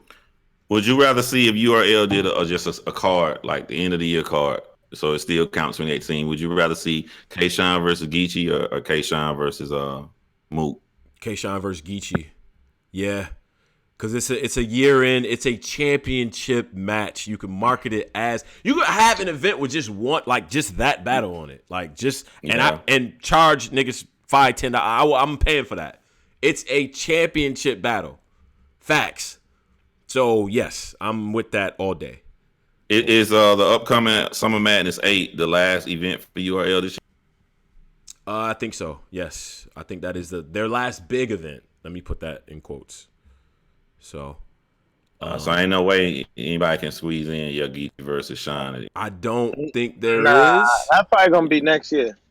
But it won't matter then. But the idea, as fans, I like to put the power in our hands. If we wanted to really seriously see a championship match between now and the end of the year, we'd have to campaign for it like now. But if people were gonna go fund it and throw it in there, I would put money on that. I would. Yo, I would too. I want to see a fucking give me a championship. But check this out though. You ain't gonna like this. Would there be a reason for all y'all to buy them suits and fly out there if they book a Shine versus Geechee? Yeah, because this year, what's gonna be the petty shit? People thinking that the top nigga's gonna be the petty shit. No, the petty shit is gonna be 5 through like 15. Like that's gonna be nasty this year. I don't know what you like, because if you really look at who can be top 20, there's a lot of interchangeable shit you could do. So yeah. Wait, they said volume 3 is in December. Okay. Volume 3 is in December? December 15th. No. Volume 3 is not in no December. I did not hear that. Somebody said December 15th. Yeah. Nah. I have not heard any buzz on that. But it would be interesting though if they could get that on some last minute booking shit. Now I see people already punching on the top 20 shit, incorporating different people. Check this out. What if Shine versus Geechee was volume 3, December 15th, and it was a debatable? Go. Oh my God.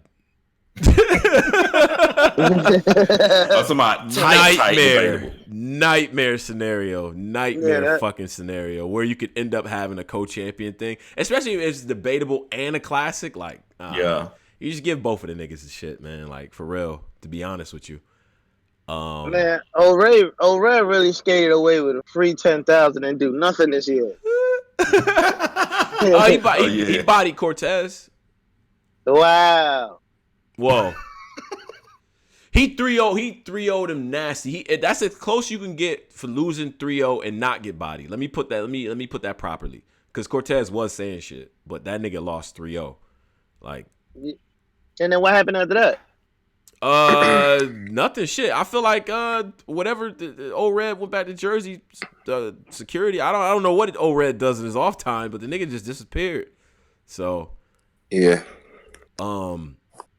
But yeah, no. So that is that battle. Overall, with that being the battle that happened after, that's when I started to panic. Polo, remember Polo? Me and you sit next to each other like, damn, they miking this shit up right now. Like, I started to panic at this point.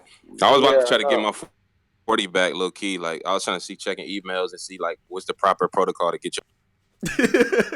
Oh yeah, you just gotta call your bank, man. Say it was chargeback, man. But then I saw ERP tweet like, nah, we still having the Calico and it will. So I was like, all right, I fuck with them. I get these niggas my 40. Bruh, I cannot explain the level of confusion, then anger. Yeah, but that was so weird though. That was like, because it's like, even though they still battled in the parking lot, it's like, what? I technically didn't see them where I paid to see them at. So it was like, it's kind of confusing. Exactly, nah, the way that they shot it though, that's low key a classic, man. Yeah, man, I ain't gonna lie. I do like this. I like the way it was shot. They low key might have got a new area for them to shoot their battles. That shit was fire. Who like y'all had winning? Because I literally just watched them battle right before we started this podcast. I don't know. I feel like Calic, but man, Will was wilding. Them Yeah, niggas man. Yeah, Will was wild. I I ain't thought gonna Will front. was snapping too. I think that might have been a classic. Like I hate saying classic.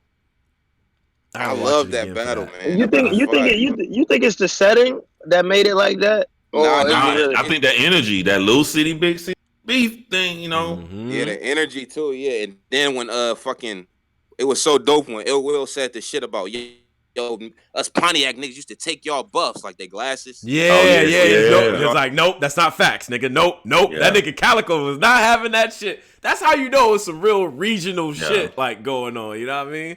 Like, I was fucking with that moment too. But I don't think I don't like that Ill Will did when he. I think it looked like he conceded when in round 3 when Cal said Trump built a wall between us and Pontiac. Yeah, that then shit we was both, dope. yeah, like Ill Will was like rocking with Cal. Then I'm like, nah, nigga, keep that animosity energy, man. It's like he was giving in. So like Cal, either won the battle or at least won that round. Yeah. Exactly. Like I like the battle though. This shit was dope. This was dope. I don't know. I have no idea where it was. I don't really I didn't really have goons and goblin type of talk. I wanted it to be where I was, nigga. I ain't feel like moving, nigga. What? I wanted to go home. I'm gonna say this, man. Fuck? Ill Will had the better material to me, but that energy, that performance from with Calico was making up for it. So it just depends on what you like the most. But I think the better written shit came from Ill Will. Okay. I'm rocking. To me, and I just watched it right before we went live. Okay. I think I gave Will the first. I gave Cal the second and third. I thought Cal took off in the second though. That nigga was. I love Cal what he did. What he was doing. Boy, he was spazzing. But that whole. Let me get the, I see how the hold on, Polo getting gas. Let me. but yeah, but no. So the way that I came about with this whole shit was I felt like in the second, the way Calico was talking to Ill Will was fucking crazy. Both of their seconds was hard, but that energy and then that I see what Cal be doing, and I understand why niggas get mad at shit like that. That nigga be bumping and touching and nigga, and it would even be hard taps, but it's just the combination of you saying this foul ass shit about me and you and my like, nah, nigga, that nigga was talking in the Ill Will's ear. Like if his hoodie wasn't on, like, yeah. Go back and watch the first round again. Ill Will first round. Ill Will going crazy. Like we talking about tiny centimeters. Cal kept moving closer and closer, cutting this dude off, and like you gotta like really pay attention. I'm like, yo, he doing the shit shotgun should be doing to most people, and that takes away from your performance. Right. Cal came to win, man. I prefer both. I don't know who I think won the second or third round, but I know I got Ill Will winning the first round. Agreed. Okay. How'd you call it? Ill Will was wilding. Talking about the first round? Yeah, first round. Yeah. Start with the first one. I think I might have had. I'm trying to think of like the main moments that I remember. I don't even remember clearly, but I feel like I might have had Calico in the first, if I'm not mistaken. Okay. I'm not mistaken. I might not even be giving you a correct. I think I had Calico in the first. I think so. Okay. Second round to me is not. Second round to me, Calico really like got in his fucking bag to me. But that both of their seconds was dope. I'm giving Calico that. Battle was ill, son, and I really felt like shout out to them for holding it down because that shit looked like it was about to go left. I didn't watch it live, so I don't know how y'all. But how did y'all feel when y'all was watching shit live? Like, my nigga, that's my favorite. Like, we didn't see it live because they uploaded it. I think an hour or two after. Okay. Like right when the Laker game went off, it was like uploaded. So, yeah, it was like that battle, man. That's my favorite battle this year. It might be one of my favorite battles. I'm not reaching. Like that battle was fire, man. Check this shit out, man. Ill Will gives you that energy, especially in this battle, that you can bump other people, but I'm not the nigga you gonna bump and move around. Yeah, like Cal still did it. He still did it. Yeah, that's true. He was like, he chilled the first round, second round, like, nigga, who the fuck you think you are? I do you like this too. He still did it. Yeah, that's a fact. That's a fact. I appreciated it. I like it. I think it's gonna look good on cam.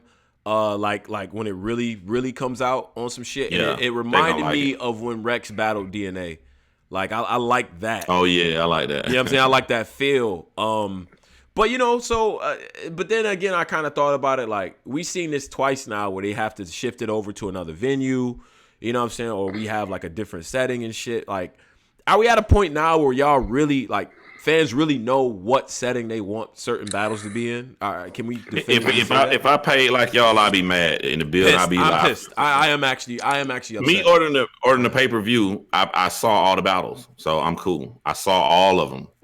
Yeah, I don't have a problem. Yeah, okay. But if I was there, I probably feel some kind of way. Like I feel like ARP should have gave everybody like a login at the thing. Like, yo, log in. This the login, like, or some shit. Tell niggas like, yo, you could go see the last battle.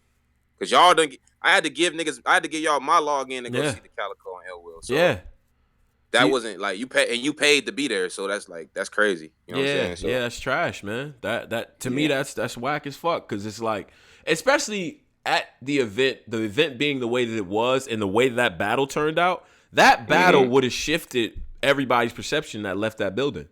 It would have. I feel like it was the ambiance. Like I feel like that. Nobody should have left that building mad, man. If you had expectations, if I would have paid my money, expected K-Shine to destroy Jay Mills. I expected what happened to happen, so I would not have been let down. Yeah, but I really wanted to see Ill Will versus Calico live. On the stage. Like, I feel you. That was the battle that I wanted to see because I think it's an incredibly important battle, and because of the way it turned out, especially I finished watching that battle. I was hyped, and then I got fucking mad again. I'm like, nigga, I wanted to be at this shit. You know what I'm saying? Like, I wanted this to be where the fuck it was supposed to be, but, you know. If that crowd was down, I think that crowd could have taken away from what we saw with Ill Will versus That's what I'm saying. I'm glad it turned that way. Okay. That, like, it's not. You breaking up, Pose. Say it one more time. State. I feel like that. Stage when if it was on the stage. You Pose, you might have to come back. You breaking up pretty bad, brother. But no, I think as far as the crowd though, we was all so excited to see that battle that it was like, yo, like, bro, like we was jacked up. And then so when the lights came on and then the bouncers was on some low, yo, I gotta get out. I was sick. I guess they beforehand they told, you know, the lady at the bar was telling ARP like, yo, I'm giving y'all another 5 minutes, then the motherfucking lights is coming on. You brothers can hear me? My fault. We got you. We got you, bro. What you saying? Well, I was saying about the battle, I feel like if it was on the stage, it just wouldn't have been the same. Like the ambiance with and that little fuck they battle that made it perfect for me. Okay. So I do this on purpose. If I own the league, I have some battles in there. I'm like, yo, we got this one battle on later on. Yeah. So people who pay VIP or whatever, like to make it a small, I do that on that shit was dope. Especially if it's animosity. Yeah, exactly. I agree with that. That battle made me think like battle rap need like if this shit didn't cost so much money to book these niggas, we need to like restart battle. Wait, restart it? Yeah, like let's just go back to small. Yeah, like let's just the complete reboot, like and just go back. You can do that once the pay-per-view. Like if pay-per-view make a lot of money, you can. But if ARP selling out his stuff $200, $100 ticket, yeah, he gonna keep you know. Yeah. But real, what I'm saying, reboot with no event. Like what I'm saying is like we just gonna do Calico and Ill Will is both in New York. We finna do this battle at the McDonald's like parking lot. And just sell that shit. Yeah, just sell that. Like, yo, there you go. But I know that'll never happen. Like, that's like unreal. Like, the only way I would be down for a complete restart is if we restart, we make everybody's record 0-0, and we get rankings going. That to me is the only way a restart makes any sense. Rankings is you want these battle troop type niggas. Y'all kind of just ranking shit. I want rankings. I do. No, this shit ain't about rankings and shit. I think it is. I think we've got to that point. It's not. I think we've got to. I think we've got to the point now where it's so many different regions involved. It's so many good rappers. It's more competitive than it's ever been. Now is the perfect time, given the fact that we need something added to the game. We have a big growing base of people that support this shit, right? That care about the battles. Now you can put that together and create ratings based on what people say that the battle outcomes are.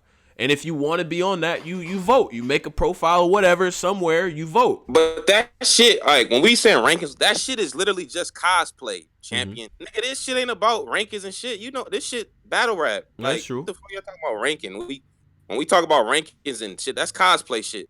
This shit ain't no real. You can't tell it. It's an opinion based thing. You can't. He ranked second. I thought he lost though. How you gonna tell me? Yeah, I mean, listen. When the AP ratings come out, shout out to John. When the AP ratings come out, it's always a fucking commotion. Yes, we will come on this show. We'll probably be mad sometimes, whatever. But niggas eventually get used to it. Champion of the year. When Champion decided to do that, do you know what was happening online? Like, niggas was getting killed about this shit. I seen Jay Black tweet today. He quitting. Like, I'm tired. Yeah, like I'm done because I'm tired of doing this cosplay. Sports shit, like, no, I'm not dealing with it.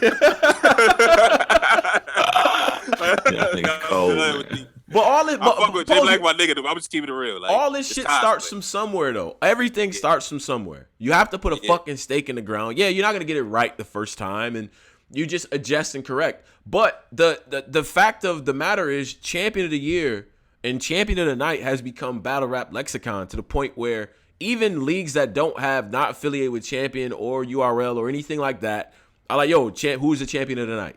Like, it's become like that now. It's a brand now. So that means that people obviously care about it enough or feel like it's decent enough to where, it's not perfect, but we've added another level of something else has to be added here. It has to, period. Or it's not going to, I don't think it's going to sustain itself over the lifetime. You cannot sustain it with just, this nigga from here, he battling him. This nigga from here, it's not gonna. It doesn't grow like that, in my opinion. I just feel like it ain't supposed to get to that ranking mode. Like, it never was built from that. So it's like, don't try to change it now. Like, he ranked. Like, rankings just make it weird. It's still a street like thing, come from the concrete. So, that's my opinion though. Yeah, that cosplay line was fucking hilarious. That was great. My bad, Jay Black. I want to see a Jay Black I'm quitting blog, like, where he's fuck this shit. Like, we get the real West Philly Jay Black, like the real Jay Black. Yeah, fuck this shit, man. Y'all niggas is ungrateful, nigga. Fuck is y'all talking about in my inbox all fucking day, sending me bullshit. Like, that nigga said, I think T-Top tweeted what, Champion.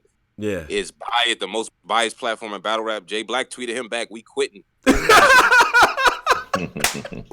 Like, nigga, I get tired of these niggas too. Like, I try to help you. Try to give you niggas $10,000. Yeah, like, if I've impacted the community like that, I just wouldn't give a fuck what people are saying, bro. If y'all talking about Champion like this, if it's bothering y'all this much and people debating everything, I feel like I'm that nigga. That's true. I think that's probably largely why he ignores most shit. But when you have battlers saying it, it's different. You know what I'm saying? And then it's like, like, you just can't. It's for whatever reason you can't add something to the culture without getting shit on. You know what I'm saying? I don't get it. Like, so look, that. So what'd happen if Black Compass started something like Champion and people care about it that much? You shouldn't care because you going into that. Mm-hmm. Like, I know it, so I'm like, I don't care. Like, I'm gonna do my thing and laugh at the people who mad about it. Yeah, the fucked up part is if shit ends. You know what I'm saying? Oh man, Champion, man. Like, they need to bring, like, y'all niggas, y'all make me fucking mad with this shit, yo. Yeah, because the Champion do end, niggas gonna do that. Yeah. I like Champion because it's some shit to talk about. It's like we in the barbershop and all of us like battle rap. We can talk about this battle. We talk about who gonna win Champion of the Year. Some shit to debate, and that's what we're here for. Yeah. That's why I like Champion. Battle rap. Part of battle rap is the debates, the barbershop convos, the talk. You know what I'm saying? I don't think, and I think part of what Posey has always said is that the rankings and like a Champion would take away the talk. I don't believe that. I don't. I think you'll have people who will disagree with it, and it adds another layer to the conversation. You know what I'm saying? Because you got them niggas like, this is a perfect example. Like, I be debating my little brother. We used to like Iverson. Mm-hmm. Defensive, like Iverson, statistically, he's not crazy. He's not. So when my little brother trying to this such and such nigga, look at the stats. Mm-hmm. Like I can't. When I tell him, nigga, the eye test though, nigga, Iverson, the eye tested me. Like he telling me, but nah, Kyrie is better. This little nigga. Though we can't like it's gonna be the eye test shit gonna be able like that's our break. Like hold on a second. Hold on. Fake. You cut out the last sentence there. My bad. Our shit is not. Oh, no, we lost. Did we That lose? nigga froze. Pose. Hey, I'm gonna tell you something else controversial. Out here. I like the fact that people are saying that they think that Champion is paid for by URL and bought too, because it's just more shit to talk about. That shit is annoying as fuck, bro.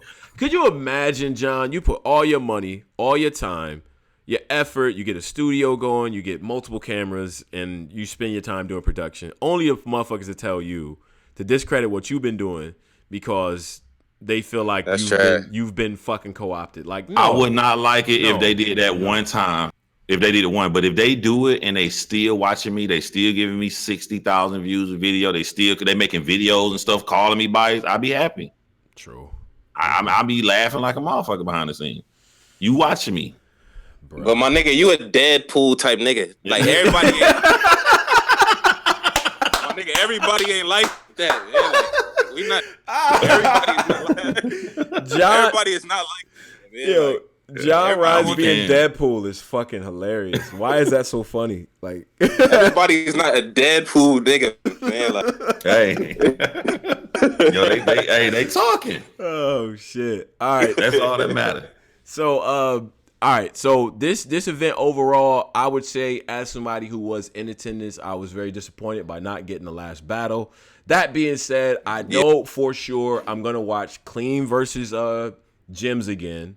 I'm going to watch. Yeah. I'm going to fucking not eat anything and watch QB versus Shuni.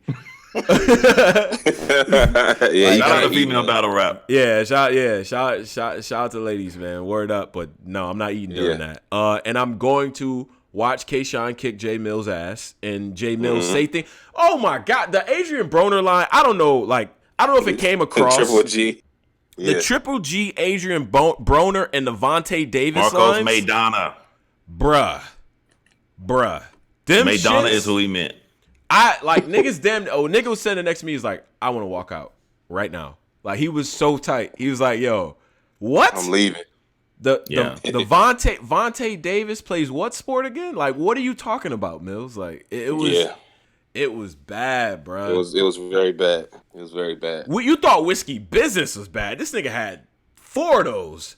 Mad? Yeah, Mad. That's Whiskey Business. You mad? Yeah. Even if you owe like me, it's still Whiskey Business. It's Whiskey Business. That's a fact. Now let's give out of 10 Pose. What do you give the event out of 10? The whole including event, the face off. I include the face offs in the entire thing. Like a 5, 6, 5. I do 5.5. 5.5 out of 10. Okay. I really enjoyed Calico and Ill Will. Like, so they gave me one classic in my opinion. Yeah. Okay. John, what you got, bro? I'm gonna give it a 9 out of 10. There's nothing wrong with being biased as long as you let the fans know that you biased. Everybody know I rocks with ARB. yeah. That's a fact. Bias gang. Shout out to John, man. That's a fact. I'm going to, from my in the building perspective, I'm going to give it a 5. I did not get my Ill Will Calico battle where I wanted it to have, where I paid for it to be. You got something so much better. I don't give a fuck. I wanted to be there when Calico's talking that shit to him and Ill Will's responding and all. I wanted to be there for that. So I as a paying customer, I am not happy with that. But that being said, I actually do think there are at least 3 battles here that I'm going to go back and watch, and I'm okay with that. And to me, that's enough for a 6. I'm going to do a 6, and taking it in. And if I'm just counting my rage about not seeing Ill Will and Calico, I'm giving it a 5. So 5. Yeah. Okay. So that's Lift His Soul. Now we did have some takeaway questions on that. Okay. Battle of the night. I think we all saying it's Cal and Ill Will, or no? Yeah. I got Cal and Ill Will. Okay.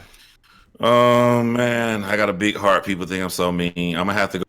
It was just female battle rap needs that boost, and they gave everything they got. So even though I'm really fucking with Cal and Ill. I'm gonna go ahead and give it to Shuni and QB. I'm not mad at that. I'm definitely not Even mad they at that. post game, I seen they had a hip hop is real post game. Like they really wanted to win.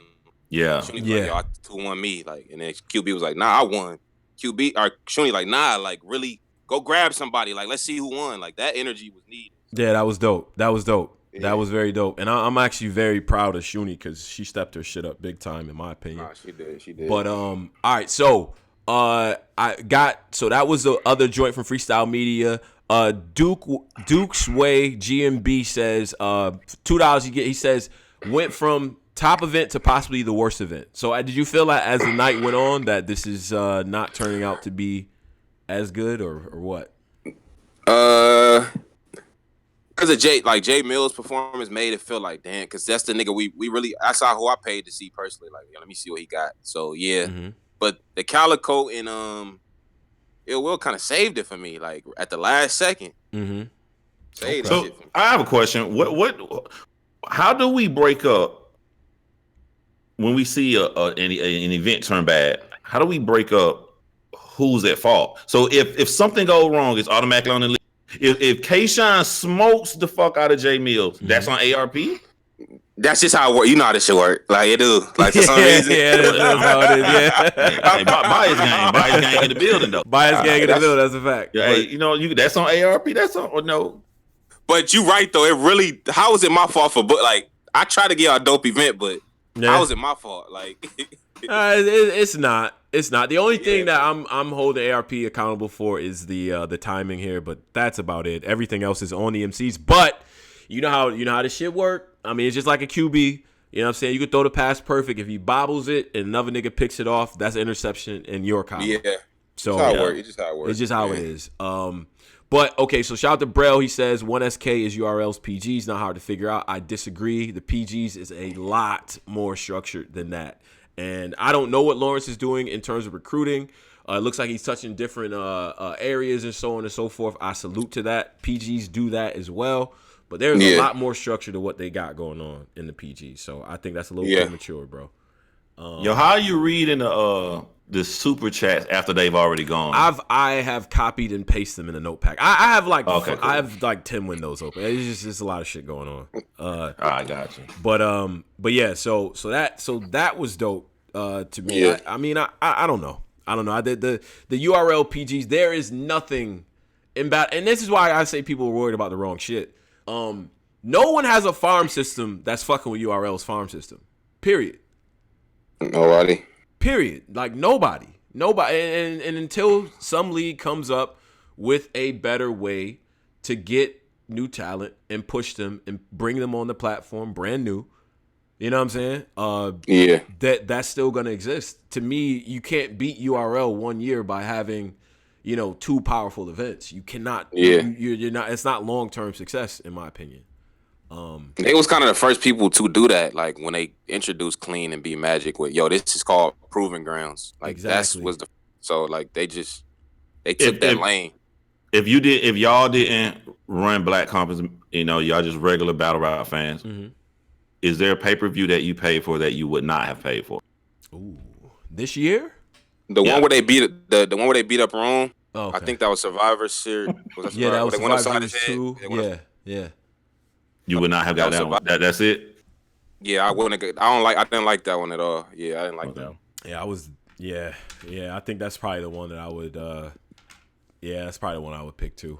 On some real. I think that ARP isn't no biasness. Is in a great place going into 2019. I think so too. I think we should return. We should bring the bricks back because and because I do think the identity of RBE when Adam was ARP was putting together some of the best matches I had seen. Back I would say between like 17 or 16, 15. Maybe 14 when Boom was out and stuff, and he was kind of the face of that. I felt like he was putting together good matches with guys that we didn't know could give us these good matches. Go back. I'll name a couple. Show off versus with Hazy Williams, dope battle. Big Cannon versus Moneybags in that one rounder. That shit is dope. You know what I mean? He gave us a lot of dope shit out of nowhere. So I think we need to return back to that form. If you're going to give us these big events, nigga, that's cool. But let's have this other shit going on too. You know? Don't get away ARP from it. used to be that nigga that like, oh shit, you ain't get like these. Your ain't giving you a shot with this name you want. I got you. I give you Verb. Yeah, like I give you Verb. Yeah, you want Verb? I got you. Like Holmesy, you want Verb? Here go the Verb battle for you, Jack Boy. I got you. Exactly. Like that's what ARP used to do. So. And then they will fuck around and have a good battle with the like that. That's how Adi Boom was doing. You know what I'm saying? Like Boom was having these good battles with Verb and Goods. Like it just. That's a fact. That's a fact. But and now, because of the lack of interest with URL, ARP owns the Super Bowl of female battle rap. Whenever they go up there to battle, that's the biggest female battle of the year. I agree. Debo, man. Debo, you gotta fix this, brother. Shout out to Debo too. I saw him in the joint. Oh, and I always like to do this. Shout out to the battlers that came through, wasn't battling, just came through to show love and attend, take pictures with fans, talk to everybody. Again, I always say the culture does not get enough credit for how peaceful everything is, how cool everything, like the ambiance and shit like that. That was real dope. I seen a lot of the whole team. Hami was there, of course. Shout to Murda. I seen Gaddafi Green. I am actually going to go watch him and Snake Eyes battle in a minute after we done with this, and stuff like that. But yeah. So I shout out to that. You know what I'm saying? And on the since y'all brought up, you know, how to recruit people, shout out to EBL Online Battle League too. That's a fact. EBL. Shout out to EBL, shout out to them, and I'm going to drop their Discord link in our chat now, so you can join it because they do have music in there as well. Also join John Reel's Discord and all that. I'm blanking on the name here. Yeah, it's the Real Money podcast. Real Money Podcast Discord. Join them too. A lot of fresh memes in there. A lot of funny shit. But we just have fun. Yeah, man. So join those communities. Those are out there online. I think this is no shot at anyone or anything, but Discord is the way that niggas is communicating now. Like this is not, you know what I'm saying? Like it's the new. This is what it like. We not Facebook is for detectives and grandmas. Like we not doing that. But But yeah, so that's what it is, man. I am I don't know. I'm always left after the events to really kind of think about shit, put shit in perspective. It's kind of coming off the Mook shit, a little bit of a miss, but you know, it happens though. You know what I'm saying? Now of all the major ones, the only one I know y'all don't care to watch Shine versus Mills. All the other ones, I'll back and watch. I watch Shuni and QB again for sure, and I guess he had for the battles. I'll watch again. Yeah, 4 battles. So, I'm gonna watch him again. Yeah. Now, all right. So let me do this. So this is this was the official recap with my man John Real. You know what I'm saying? Shout out to the Pretty Money and the Real Money podcast and everything like that. Shout out to the entire culture. Now, Pose, I wanna address something. Okay. Because we've done in and out of battle rap and things like that. We've done these hip hop segments and things like that. Yeah, I seen the brothers try to. I felt away. I was watching that live when they tried to gang up on my nigga, man. Like John Real, like you can't be just catching niggas and ganging up on the brother. Oh man. no, he cooked me. They whooped my ass in there. They did. And the one thing about Black Compass, the southern part of the Compass, that made me mad. Like, cause I just turned we in our early 30s. These niggas they late. Mm-hmm. They try to have the old man voice, like, yeah, these niggas don't. They got the. I'm like, man, these niggas got me mad watching this shit. Like, I want to mic up. Look, these niggas got me tight. What the hell y'all talking about, man? Yeah, we talk about the when we was doing the best groups all the time. When y'all was doing, when y'all was saying like, yeah. So y'all was so for everybody who didn't catch it, they was mad at me because I didn't incorporate Goody Mob in my top 10. Groups here, and then they was tied at me about the Future reference to the Future reference. Yeah, so it's tied at me. I get what they was tied at you. I understood that one. I understood. But see, I thought about that afterwards. Okay, when you not from a place, I can understand exactly. Facts. Like if you're not from young people gonna read some shit about Michael Jordan.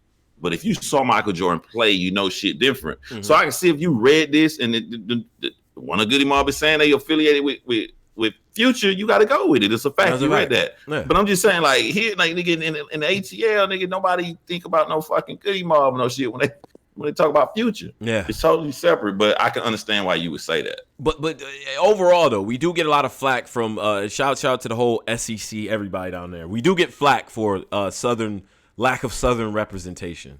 So that is what it is. And because I want to hop into the producer's bag and all that, Organized Noise got to come up. I just seen a very good documentary on them on Netflix. By the way, I've seen that doc too. They gotta come up, son. Like that shit is crazy what they was putting out.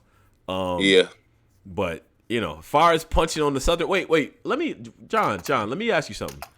Yeah. Rick Ross or T.I.? I'm gonna do a little temperature test with John real quick. Rick Ross or T.I.? What's up, man? T.I. I think because like I'm from the South, but all I did was listen to lyricists and people, people like from New York and stuff growing up. I think T.I. is a lyricist in denial. He tries to hide it, even when he had the song with Jay-Z, Lil Wayne, all them on. I can't think of the Swagger song. Like Us. Yeah, he even kind of said it. Like he always tried to hide that he's smart. T.I. is a very intelligent dude. Rick Ross is like started off a little normal and worked on his craft until he felt he got into his own. But T.I. always had it naturally. So even though I would rather listen to a Rick Ross, but on some lyricist shit, I'll ride with T.I. Okay, I'm not mad at that. And I'd rather listen to the Rick Ross too because everybody know his excellent his ear for beat choice. Yeah, his music selection is just out of control. But yeah, and I like his albums more than T.I. So I think Ross is top 5 out of the. See, South. I agree. I would see. That's what I'm saying. I'm conflicted. I would rather you tell me right now. I feeling on a Sunday. I'd rather put in Rick Ross, but like just overall legendary skill set, I would have to go with T.I. Mm-hmm. Yeah. I'm not into drugs and all that. Well, Rick Ross do it too, but yeah. Well, what about okay, so we got that. Now, something that always comes up, and chat, don't hate me for this, but I got to bring it up. 3 Stacks being overrated has come up multiple times, and I hear the asking a nigga who I hear the Southern accused that I sound like him when I rap. Somebody's like, come on, how the fuck address how this? The fuck 3 Stacks? How is he overrated? Overrated? Nigga said he overrated. Yeah, they say overrated. Yeah. How are they doing some Lauryn Hill shit? Like Lauryn Hill, great, but she made one album. Are they doing 3 Stacks like that? Like he's great, but he only had like one album. It's Lauryn Hill treatment. He's been a duo his whole career. So are we counting that Love Below shit? Like that's the album? Like that's the one album? Yeah, that's his album. Like that was not supposed to be a double album. He hadn't talked to Big Boy in a long time. Big Boy came to him and he was scared because it's so weird and different. He gave it to him and was like, this is what I've been working on. And Big Boy was like, holy shit, this is great. And Big Boy pushed him to like, I'm gonna go and make me an album, then have a double album. So he had already made the Love Below as his own album. But without the backstory, do the culture count that like, yo, that's his album, like that's the one, like that's Jay-Z said he bought that double album, and I did this too. The same thing Jay-Z did in real life. He said he bought it 5 times. Anytime he loses it back when he buy CDs, and he said he never took Big Boy shit out. Like he just wanted the Love Below. That's how I did. I scratched up so many Love Below CDs and had so many crispy goddamn Big Boy CDs I ain't play. Like I view that. How is it not his album? Right. I didn't know that. Like that nigga's like, yo, this is. I always knew that was his solo like his effort, but I didn't know. I thought niggas just put them albums together. But I didn't know niggas was like, yo, this really his solo album.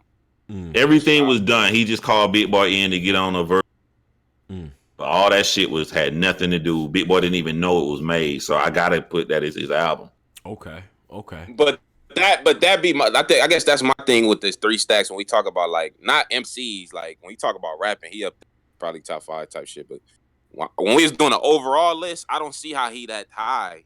We talking about just overall like your business move, like everything. I don't see how he's not. But look at it this way: the niggas who y'all think high think he high. That was the angle niggas was saying too. Like yo, Kendrick and these niggas, y'all think it's them niggas. They think this nigga the one. So it's like. But fuck all that though. Like, nah, like let's yeah. Go ahead, Paul. What does it take? He going down in history, going down in the Hall of Fame. He got a diamond plaque And people are crazy. I've debated this. Andre 3000 won that Grammy of the Year, not Outkast. I agree. Big Boy had one single. I don't even know none of it. I like what was that? What was on Big Boy's side? Yeah, what did he have?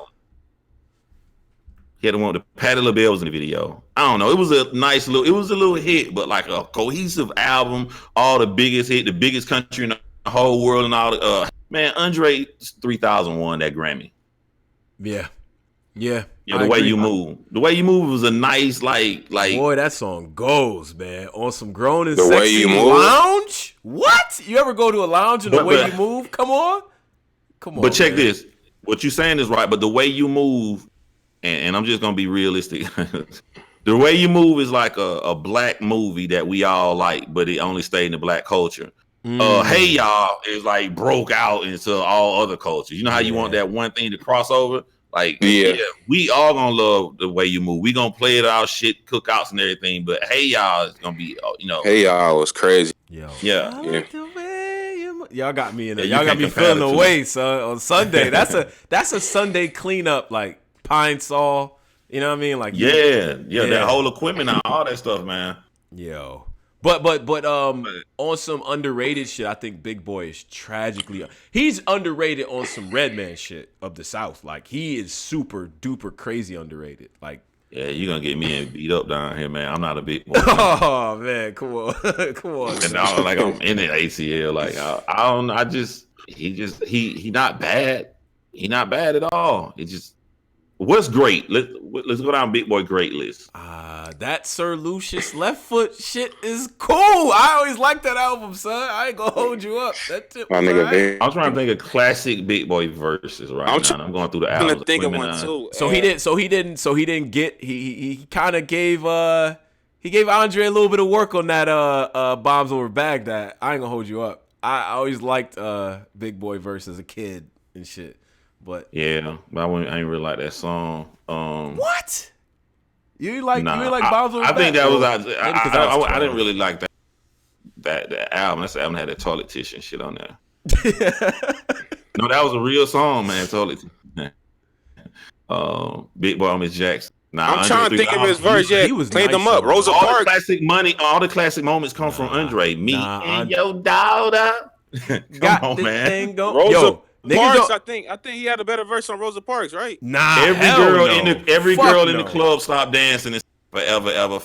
He killed, man. Come on, killed him. Yeah, bro. Not Rosa Parks. Rosa Parks, Andre fucking snapped. That was the first time I was like, one of these niggas is very much better than the other nigga. But they both was cooking though.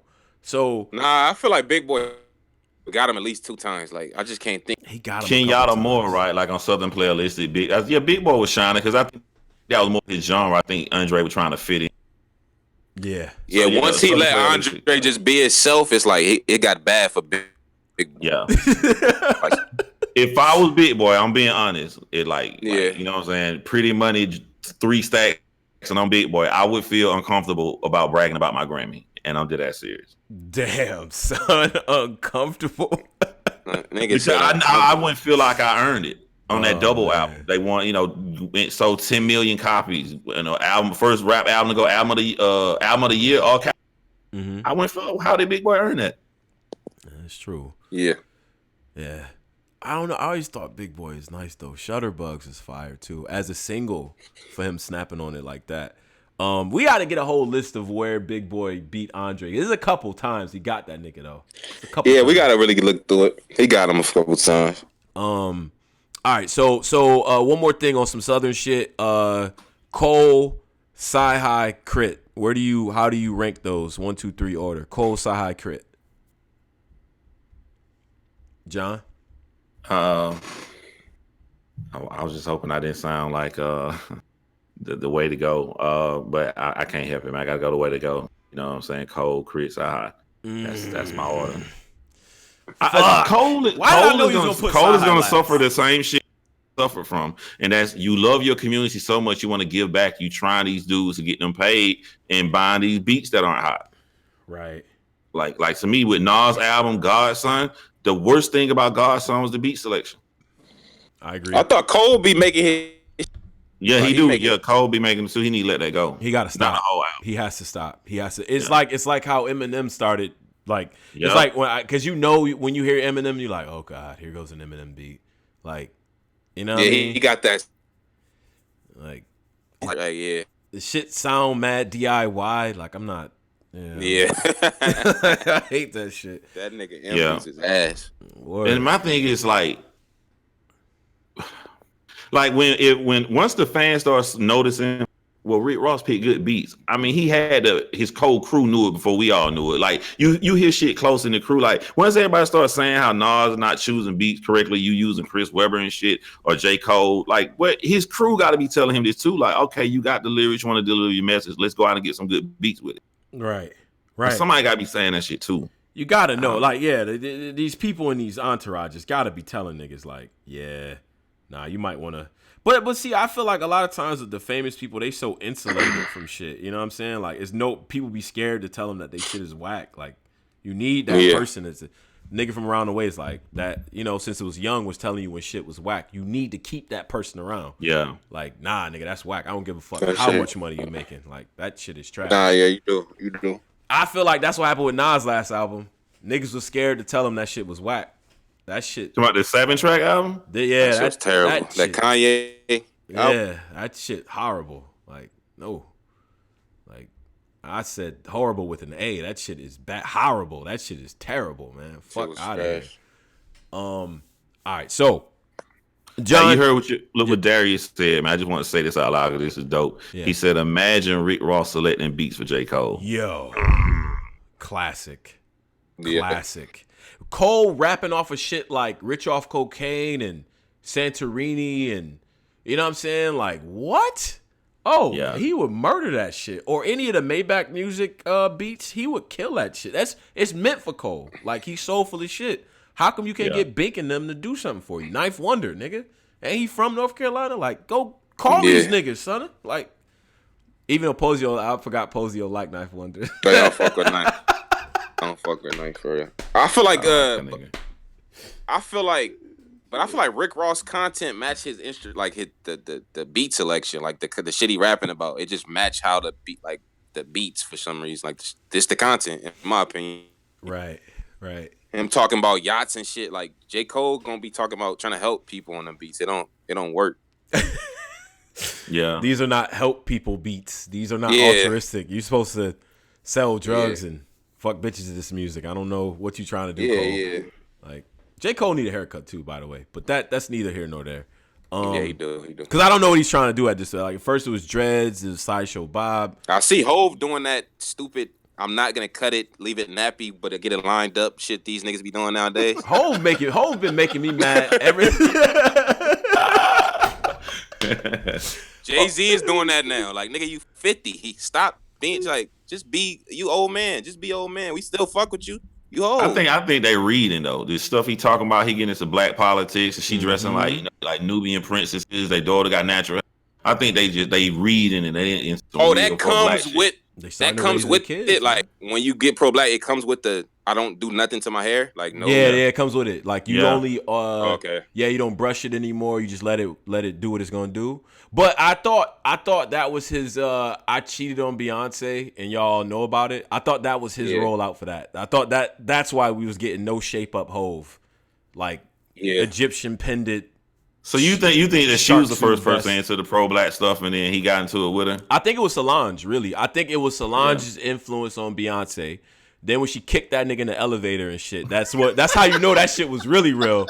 Like, nigga, act right. Kick the black into that motherfucker. Yeah, exactly. So, and then I think niggas really started doing some reading, and then they so like they crazy powerful, man. Like, so I think they starting to get more like, all right, now we can really use this influence. Like, we're billionaires. We're at 1.5 billion as a couple. Nobody can tell us shit. Yeah. That's what that album was about. Like, yo, this is what black wealth looks like, and we still fucking black out here. So, salute to Hove, man. Hove is really shout out to Hove. Salute. All right, so I think that is about it. That about covers it. John, do you have any announcements? Anything you want the folks to know? Yeah, just from my own mouth, because y'all, I feel bad. Y'all give my people more shout outs than me. So just shout out to the my man's Pretty Money. join the Discord. Make sure you go over to the YouTube page. It's called It's Been Real, REEL. And that's it, man. Fuck with it. This was a good card. ARP. One last thing. Make sure that you set up and y'all campaign for this QB versus 40 bars. Yes. So shout out to that. John, really appreciate you jumping up here. You already know you always welcome, bro.